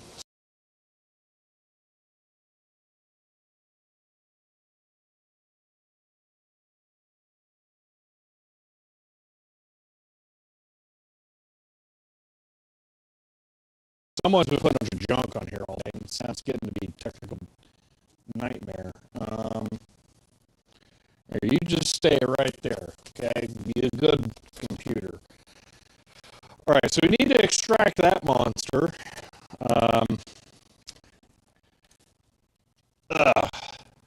Whoa, what happened to the stream? There we go, it's back, okay.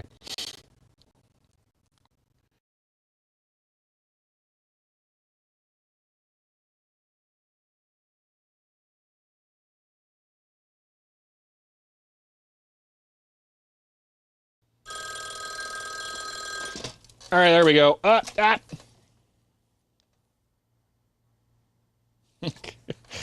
right, audio's better. Okay. And eject GPU. Boop. Look at that. One card of graphics. Okay. And I still can't see anything useful in there. Oh, well. So, we're going to put this in the server, and then it won't lag when we move the mouse cursor. Now, I am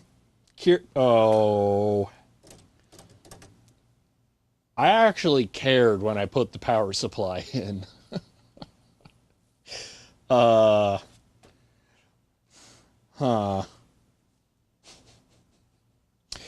would have to remove the motherboard to pull this apart. Yeah, we ain't doing that. That's not happening. Nope. This is routed under the motherboard. That's not happening. Drat. Okay. New idea.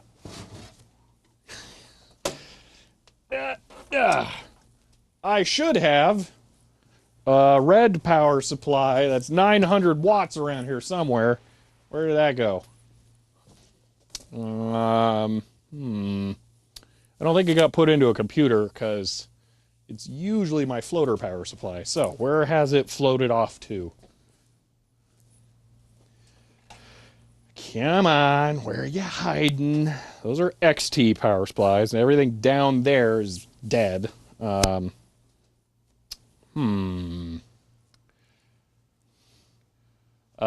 behind the motherboard mounting plate. Yeah, I don't have a motherboard mounting plate. Where did I put that? Just wander around for a second, looking, hoping, pleading with RNG to find it. Where did it go? I thought I had it on the shelf, like right here, that you guys have no concept of its existence.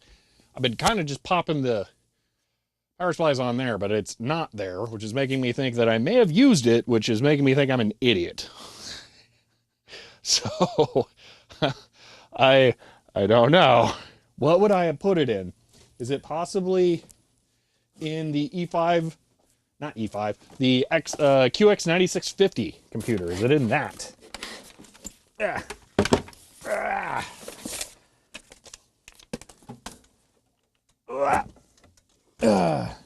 It is not. There's a Corsair 430 watt in there, which that's going the wrong direction. I found it. Yeah, it's on the floor in the best organizational space possible. Okay. Whew. One power supply. Okay. So, does this have two 8-pin connectors? That one's for GPU.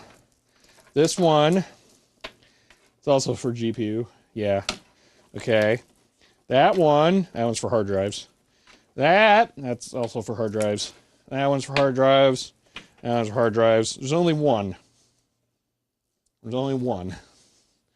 I don't think it'll work with one. Let's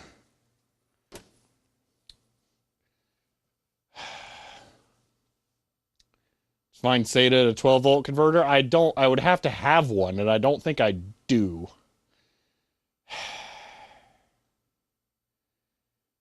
Should be able to use one, just don't push the clocks and CPUs. Ooh, maybe.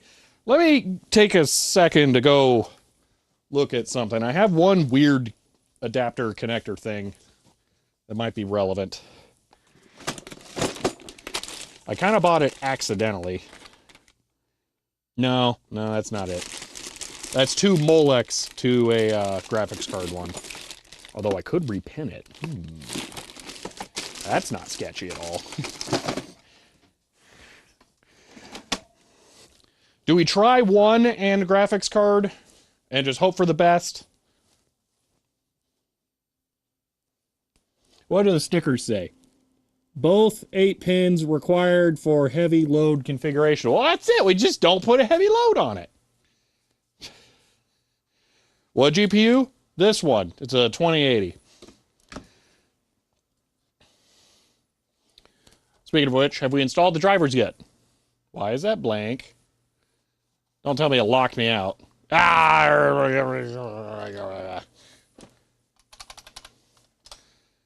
It installed. Okay, so all we have to do is just pop it in. Should we find it can also limit the number of cores? We'll just, you know what? We'll just see what happens. All right, so I'm going to shut it off. Nighty-night. Why does the server need a GPU? Because I use it to render videos.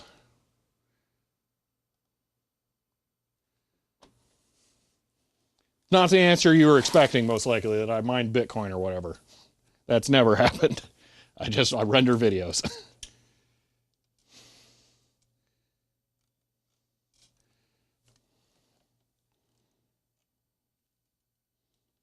Okay.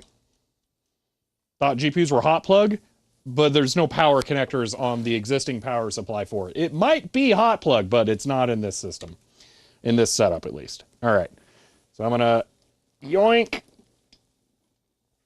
You know what? I should unplug this first. We can also get rid of this. Oh, this is going to get more complicated in a second, because then I'm not going to... This doesn't have VGA out.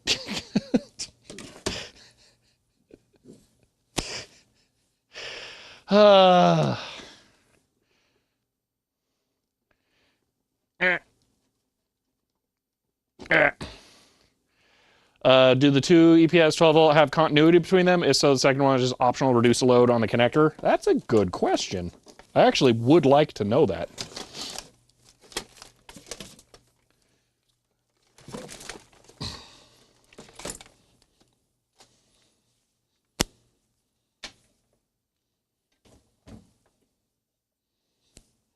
Look over a CRT with HDMI. I do not own a CRT with HDMI or DVI, because that's kind of dumb.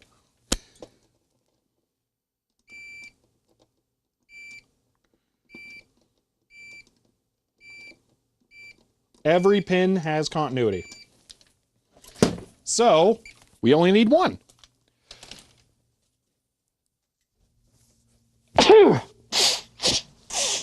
Ah!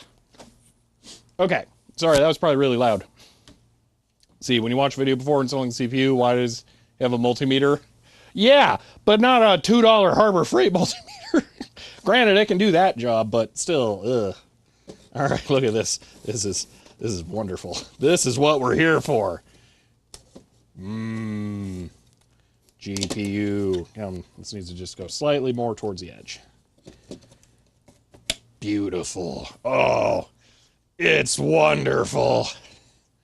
Oh, man, get this thing out of here. We don't need none of this no more.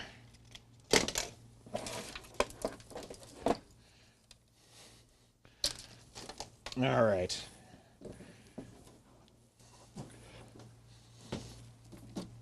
Ah. Yeah, alrighty. I have a solution for video.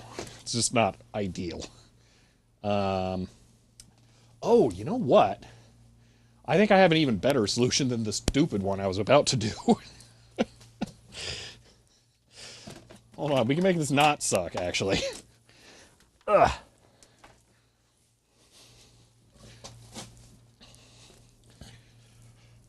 Ugh. Let's see. Imagine trying to plug a 40 in. Yeah. I'm really happy, actually. So if you look on the sides, there's 3 PCI slots here. There's 2 there. So on the old board, there's 1 here, and then 1, 2, 3, 4. I didn't have access to this one because the riser curves right over it and it blocks that. And then these 2 cards had to be super duper short. So I am getting 2 more? 1, 2.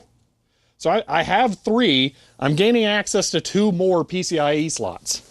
I'm pretty excited about that. I've wanted a USB 3.0 card in my server for a while for connecting drives.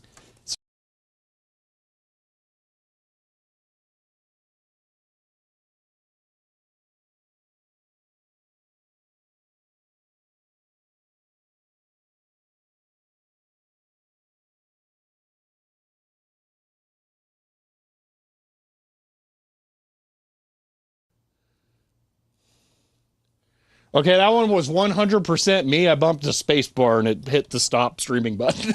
Sorry. Good thing I'm using the stream relay. All right.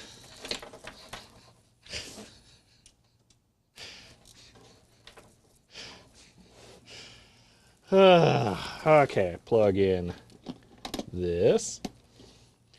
And not that, this. CPU. And then GPU.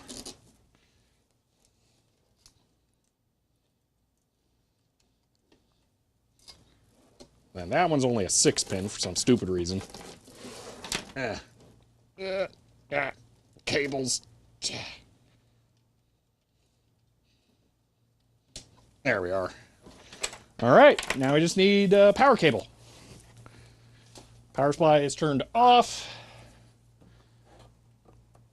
Boop, and on. Now what? Thought it turned on when it got power. Turning power supply off.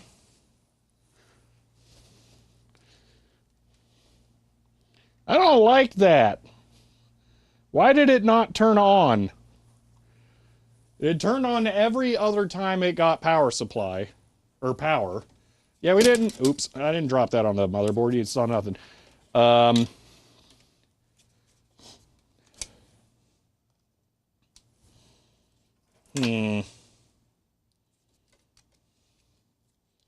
It's in last state mode. Oh, okay. And last state was actually off. Drat. Now I got to figure out how to turn it on.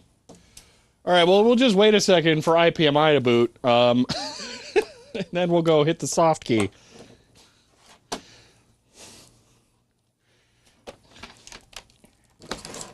All right.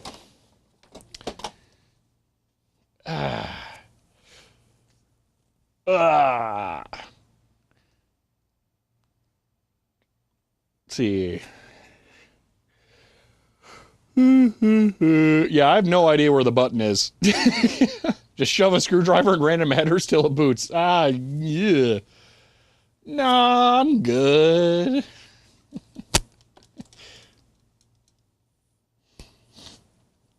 All right, IPMI might be up now, though.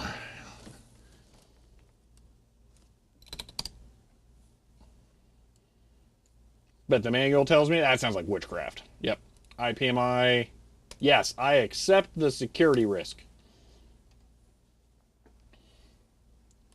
All right. Super secure password and ultra secure password.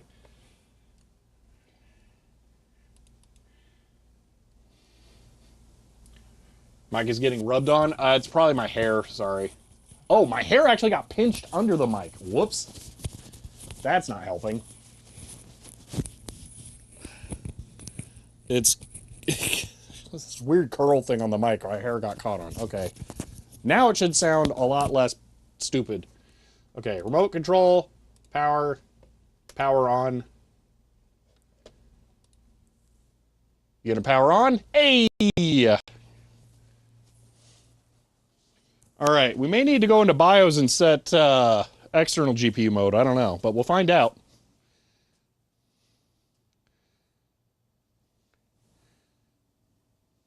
Yep, there's error coming out of it. At least Ubuntu should, Neon should take over and switch to it.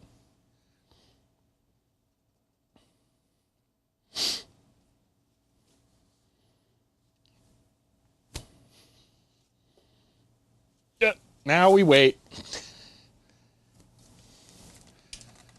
Will you see the onboard video? No. I mean, I could plug in the VGA. We could just watch that, I suppose. So there's onboard.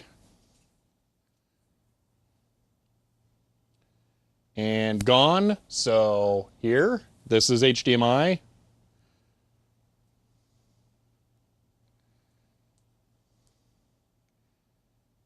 Ah, cool. Yem. Oh, it's still there. Okay. Mic's still popping when you move. I don't know. I'll have to look into it then.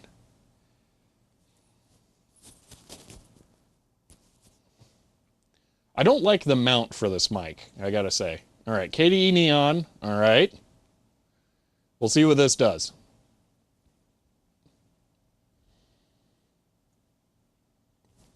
Okay, why are you still using the iGPU? Come on. All right, restart. We're gonna use the BIOS to switch to the GPU. Restart. Okay.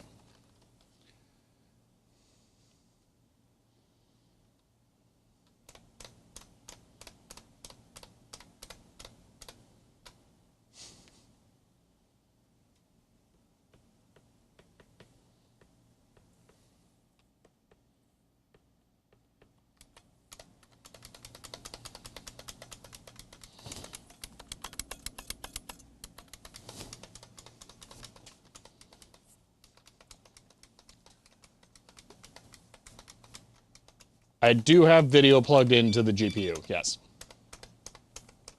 There is a BIOS setting that should switch to the external GPU. Clicky keys good? They are. Oh, wait, that's right. We're not going to be able to see the BIOS here.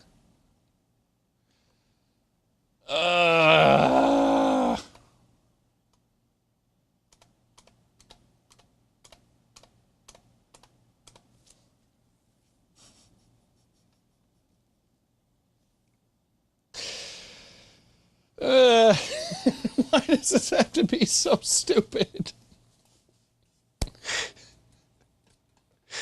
You know what? I have a dumb option, and I'm inclined to use it right now. One moment.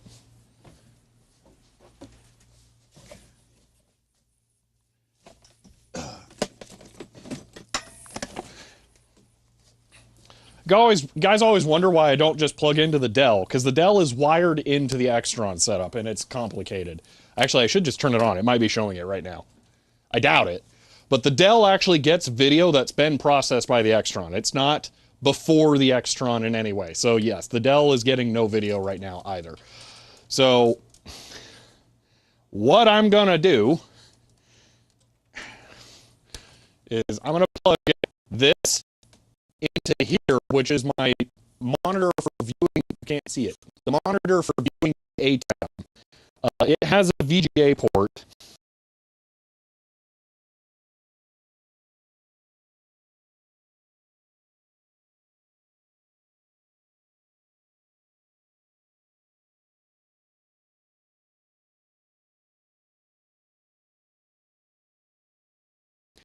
And should most likely get light coming out of there. Yeah, it's definitely in the BIOS menu. This should work. So, I didn't like that sound. Why? What? Oh, it's the plastic. Okay. Okay, and then in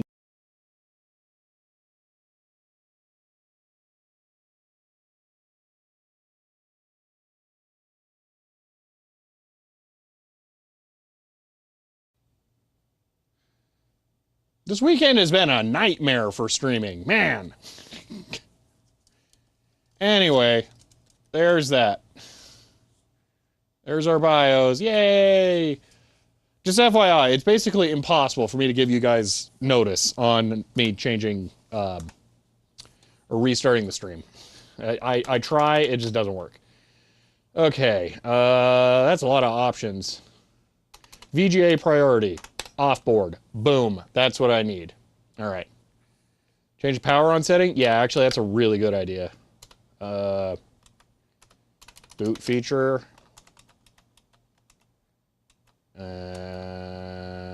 Power on. There we go. Okay.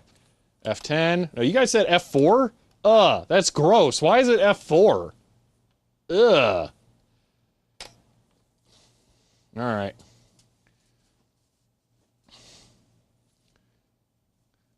Ooh, now, I was going to say now we can compare VGA to HDMI, but I don't know.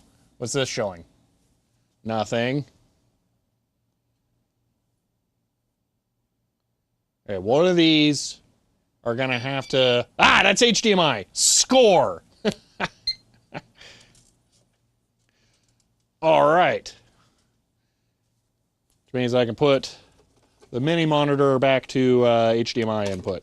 It'd be really cool if it would automatically... It did switch to HDMI in. Okay, now I wonder if in the future, if I plug a VGA cable in, it'll switch to that as like the preferred option.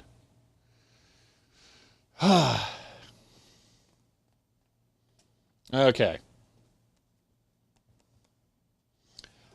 Let's see. First, just saying there was a problem without HDMI, and then camera and audio has a problem stream in the late few minutes ago. There's several problems all going on at once. When the audio messes up, what's happening is the encoding between the office and the server that is relaying this. Ooh, my mouse doesn't suck anymore. Gets like offset or something. Then I have to restart the stream to that. So. All right. I don't have a meta key to like fancy pants drag windows, but we're golden now. Hey, hey. We have a computer. All right, well, now what? I was kind of hoping to install DaVinci Resolve, but, like, that's going to take a while. Maybe we still can. DaVinci Resolve. Try again. Come on, you can do it. That's fine. Ah.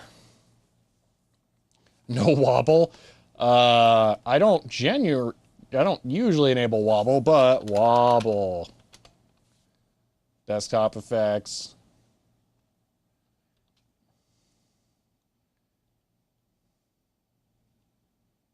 Wobbly window. There you go.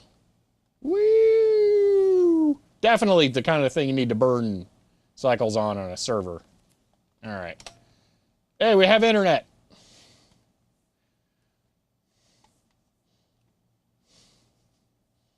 Whoa, fancy. Okay. Let's just scroll down. Let me download it. Where is it? Gimme. You know what? We're going to download baby version because I don't want to have to put in a license key. Oh, I got to put in numbers and words and stuff? NeoFetch, well, you still can't. Why? Who cares about NeoFetch? I don't even have it installed, I bet. I can't, like, it's Neo. It's not installed. We can't. Sorry.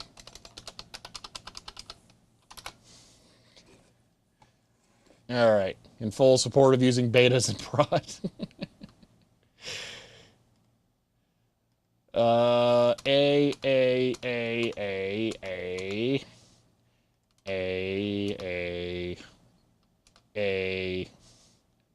Thank you.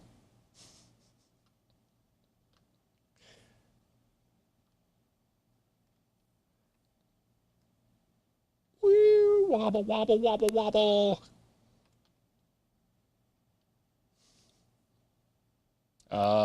It either doesn't like this. Oh, wait. A at A dot A.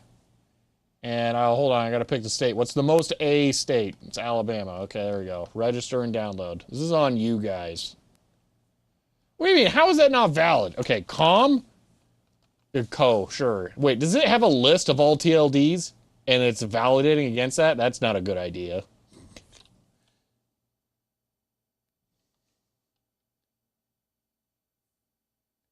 Beautiful.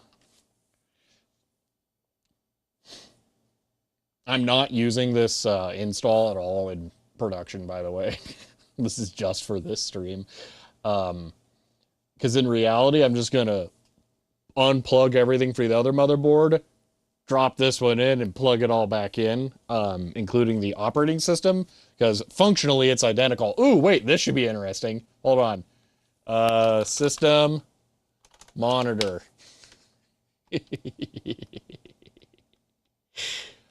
Processes. No, history. Here we go.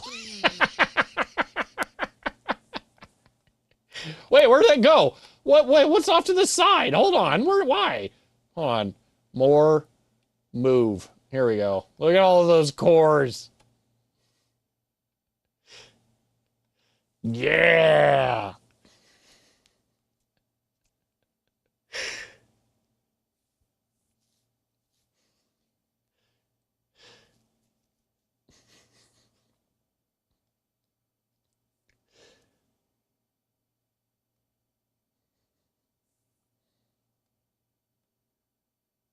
Oh, I forgot about that. It has the new, like, hide taskbar, or no? What?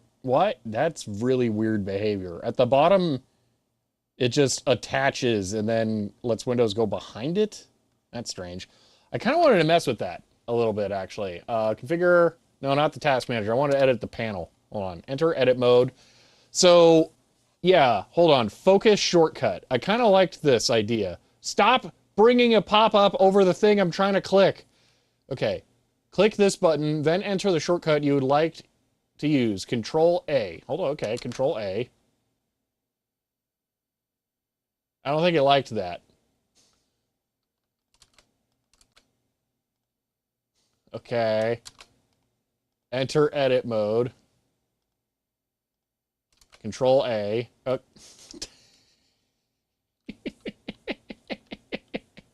KDE 6, ready for prime time.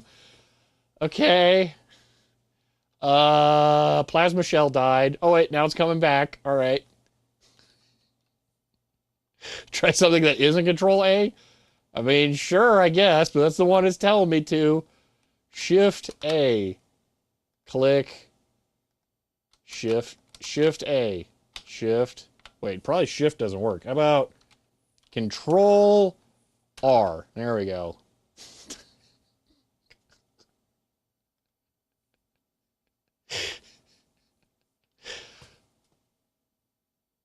Okay.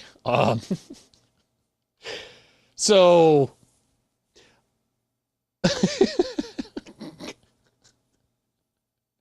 I kind of really wanted that. I'm genuinely serious.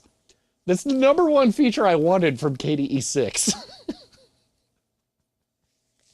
I thought it would be really cool to bind a key to be able to show and hide the panels. That's it's broken.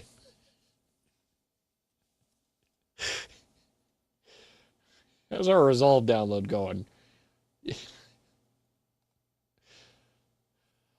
So, Robo Twilight, are you on Wayland or Xorg? What's your GPU vendor?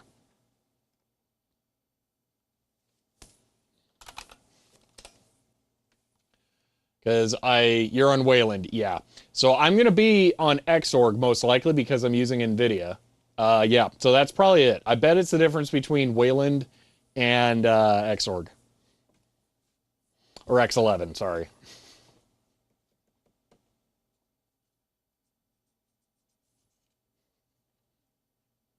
Guess we don't need this. But learning.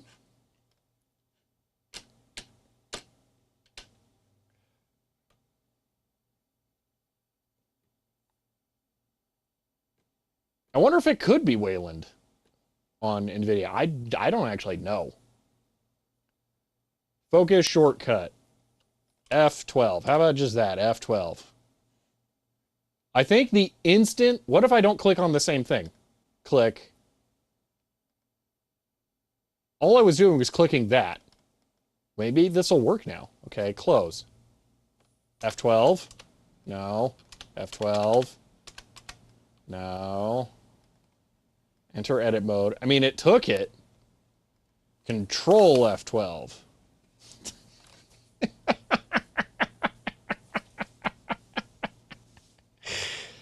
XDG session type? All right.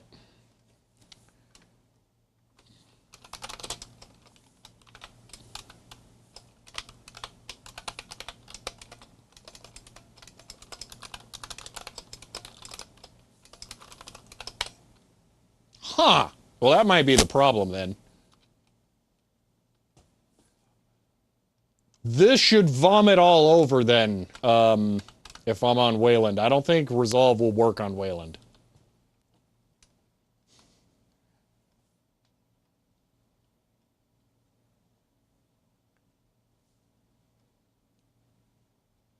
You're saying DaVinci Resolve works on Wayland, Robo Twilight? Because I have a feeling you're not using DaVinci Resolve with an AMD GPU.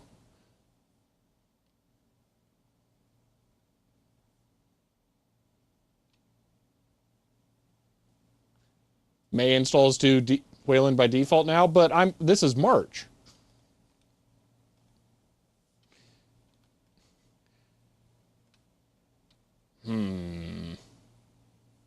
So it's the chat window and camera are not aligned at all. Yeah, don't worry about it. It's fine.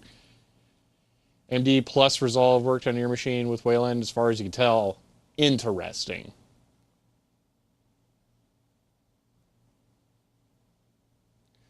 I may have to do a test on a dedicated system then at some point.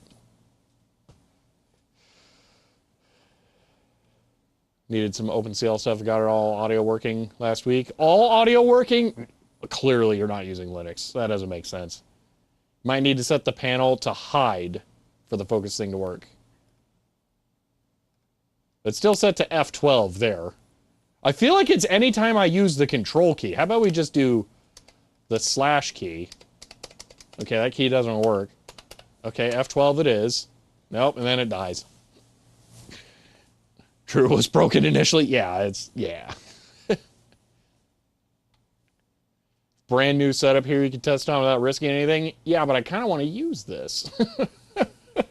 I mean, my goal here is probably tomorrow to drag the server here to the office and to start installing the hardware. Set visibility to auto hide. Okay, where is this? Always visible. Auto hide. Okay. And then F12. Okay, I'm going to leave that and I'm going to close. Okay? Auto hide. F12. That was print screen. F12. Ooh. Okay. I like that a lot. That's really good. Ooh. Okay. Ooh. I'm interested. Okay. I'm gonna go for something crazy. Oh, it doesn't recognize whatever that is. Okay. My stupid Logitech MX Master 3S has this weird gesture button on the side that's useless to me. And I was kind of hoping I could make it work for that. Can it be... No, none of my mouse buttons work.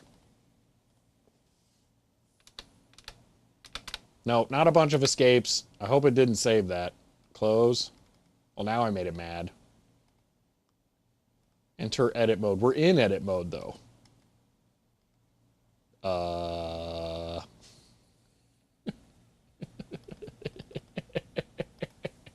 Okay, F12. Wait a minute. The shortcut is now double tap escape. Ooh. That's kind of cool. Or no, it's just... No, I think it's double tap escape. What? You can do it that? That's kind of sweet, actually. Huh.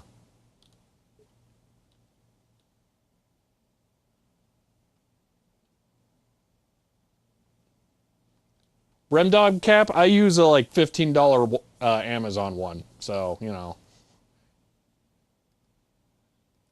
Okay, Icons Only Task Manager, you and I are going to become mortal enemies here in a little bit. Okay, I'm going to set it back to F12 because that makes it not explode. And we're going to close. Okay. Dude, though, that's... Man. That's pretty sweet. Okay. I might be sold on this. I don't know.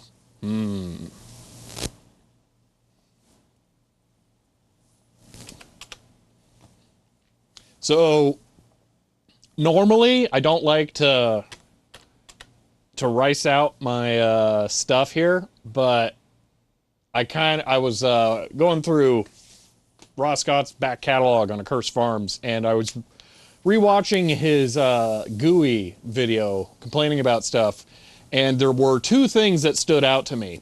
One of them were his context-based application shortcuts. I hate this menu. This is awful. It's truly terrible. They should not be doing this. You're forcing applications to be grouped based on metadata that you have no control over, and you cannot customize this. At least not easily. You can go in here and you can do edit applications, and then you can make your own thing here, but what you have to do to make this work is create your own custom desktop stuff. It's awful. I hate it. It's terrible. So I found out about the better pop-ups thing here. I'm going to add widgets, all right? We're going to go to this. I can totally see that stuff behind there. Yeah, for sure. I'm just going to click. Well, okay. Well, I'll search it. KDE better pop-up. Pop-up launcher, okay? So this... Why is there, like, space over there?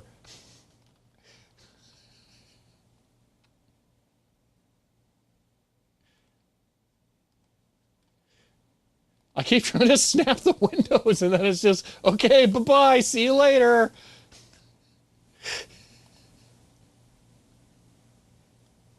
No, not resize, I want move.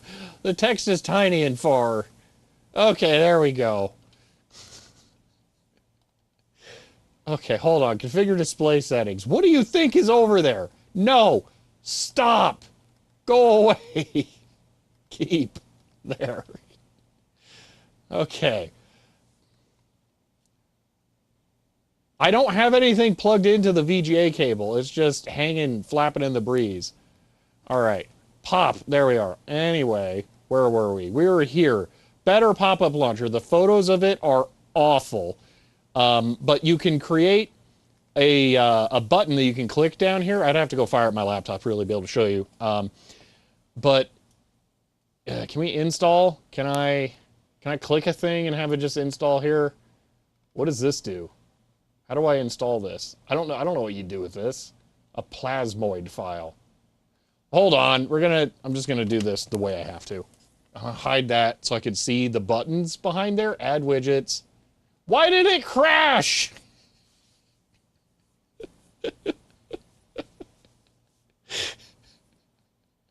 I don't have a meta key and a Model M wizard, Tim. Add widget. Okay. Get new widgets. Download new plasma widgets. All right. Better. What do you mean? Yeah. What? How? How? What? Pop.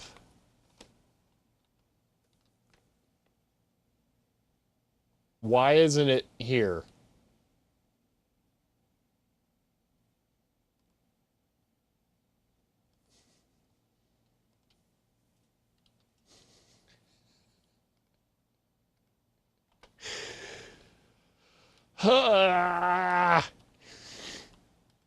Install from Discover? You think that's actually going to work? I've never tried doing this, but I barely have done it. So here's the other problem, okay, while we're doing this, all right? And here's why I'm hesitant to do this yet still, okay? Oh, I didn't finish the thought. The two things. The menu panels being able to be hidden or shown by clicking a button on Ross's mouse, that was like, oh, that makes a lot of sense. I actually want that. The other thing was the context-sensitive or context-based menus. So KDE Neon has the potential to get me this. Better pop-up. Hold on. Cool. Is it about to crash again? Oh my gosh. Paste. Enter. Go.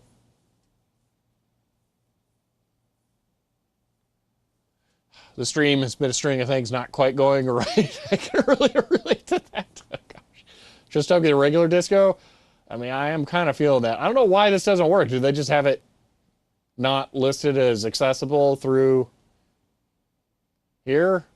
Wait, are you telling me I have to install the plasmoid with this? Wait a minute. What if I drag and drop that on Discover? KDE 5 plasmoids don't work on KDE 6. Cool. So if I can't drag and drop because my mouse buttons suck. Sorry, I mean, drag. It says no thanks.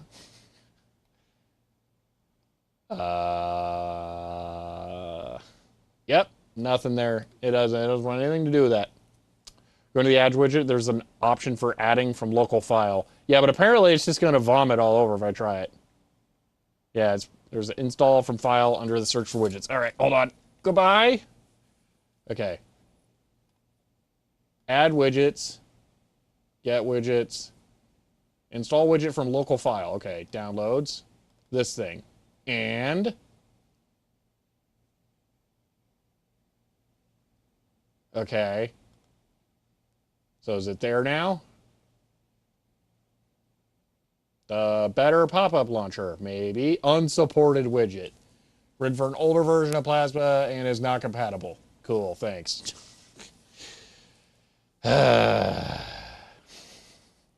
So there is no pop-up launcher, then. Pop. Application menu. Yeah, I hate that. So, yep, I can't do that on KDE 6. So, on KDE 5, I can have the pop-up menu, and on KDE 6, I can have the hideable panel. Cool. Change wallpaper. This install is going to be wiped in an hour. It doesn't matter. All right. I really like that pop-up menu, though. That's nice. Really want KDE 5.5, yeah.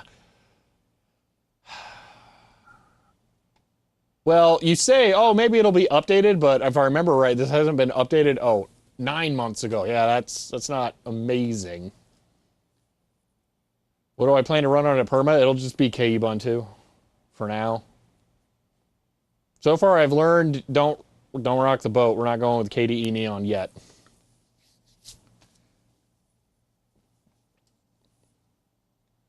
Oh, we downloaded Resolve, but like we don't have enough time to install it because we also have to download the Resolve to Deb, run that. We're kind of out of time. So is that add-on open source? There's probably max version you can just change. Maybe. Yeah, I was wondering actually, what's this file?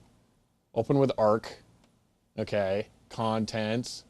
UI. Yeah, I bet I could just.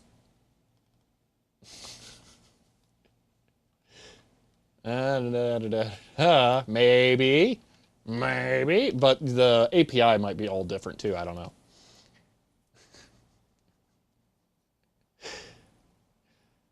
Let's see. Yeah, one of my favorite things to be like being able to know you can do things like that.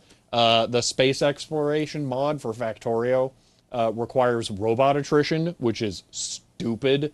So if you know you can just open the files and then remove the dependency lines from it, you can hack out the robot attrition, so you don't have to deal with that nonsense. So yeah, modifying files like that with writable components is nice. So, all right. There might be a pop-up based launcher for this, for KDE 6, I don't know. There were a couple of them when I looked for them, so I don't know. But yeah, server, board, working beautifully. Oh yeah, we should check how much RAM there is. Utilities, system monitor, make sure all the sticks showed up. I don't think we looked at that. Memory, 62.8, that looks good to me. All right. Well, I think that's a solved functional server. Check the CPU temps. We can do that on ipmi. And then I don't... Oh, wait, we can't now. Wait, we can do it from the server itself! Oh, wait, no, we can't. It's not on the local network. Yeah, that won't work. Can you refresh in the file explorer? Probably. F5? Yeah, I think so. Why? Just use sensors? You have to install sensors, though, and then it never works right, because it's kind of icky, and fine. Sudo. And then you got caps lock on, sudo apt install lm sensors.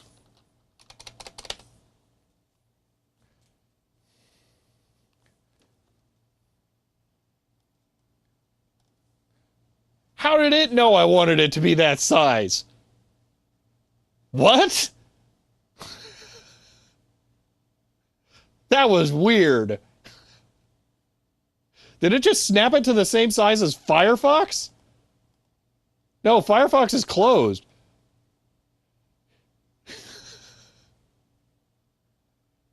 New feature merged? Know when you're on a stream? What? Okay. Sensors. All right. Oh my gosh, those are so cold. Yeah, but we're not doing anything. Also, yeah, I keep my office nice and chilly. Dude, sub 20s is insane. I've never seen that on the other ones. Also, wow, actually, for being super micro brand coolers, I didn't even think about it. These are dead silent. They're great.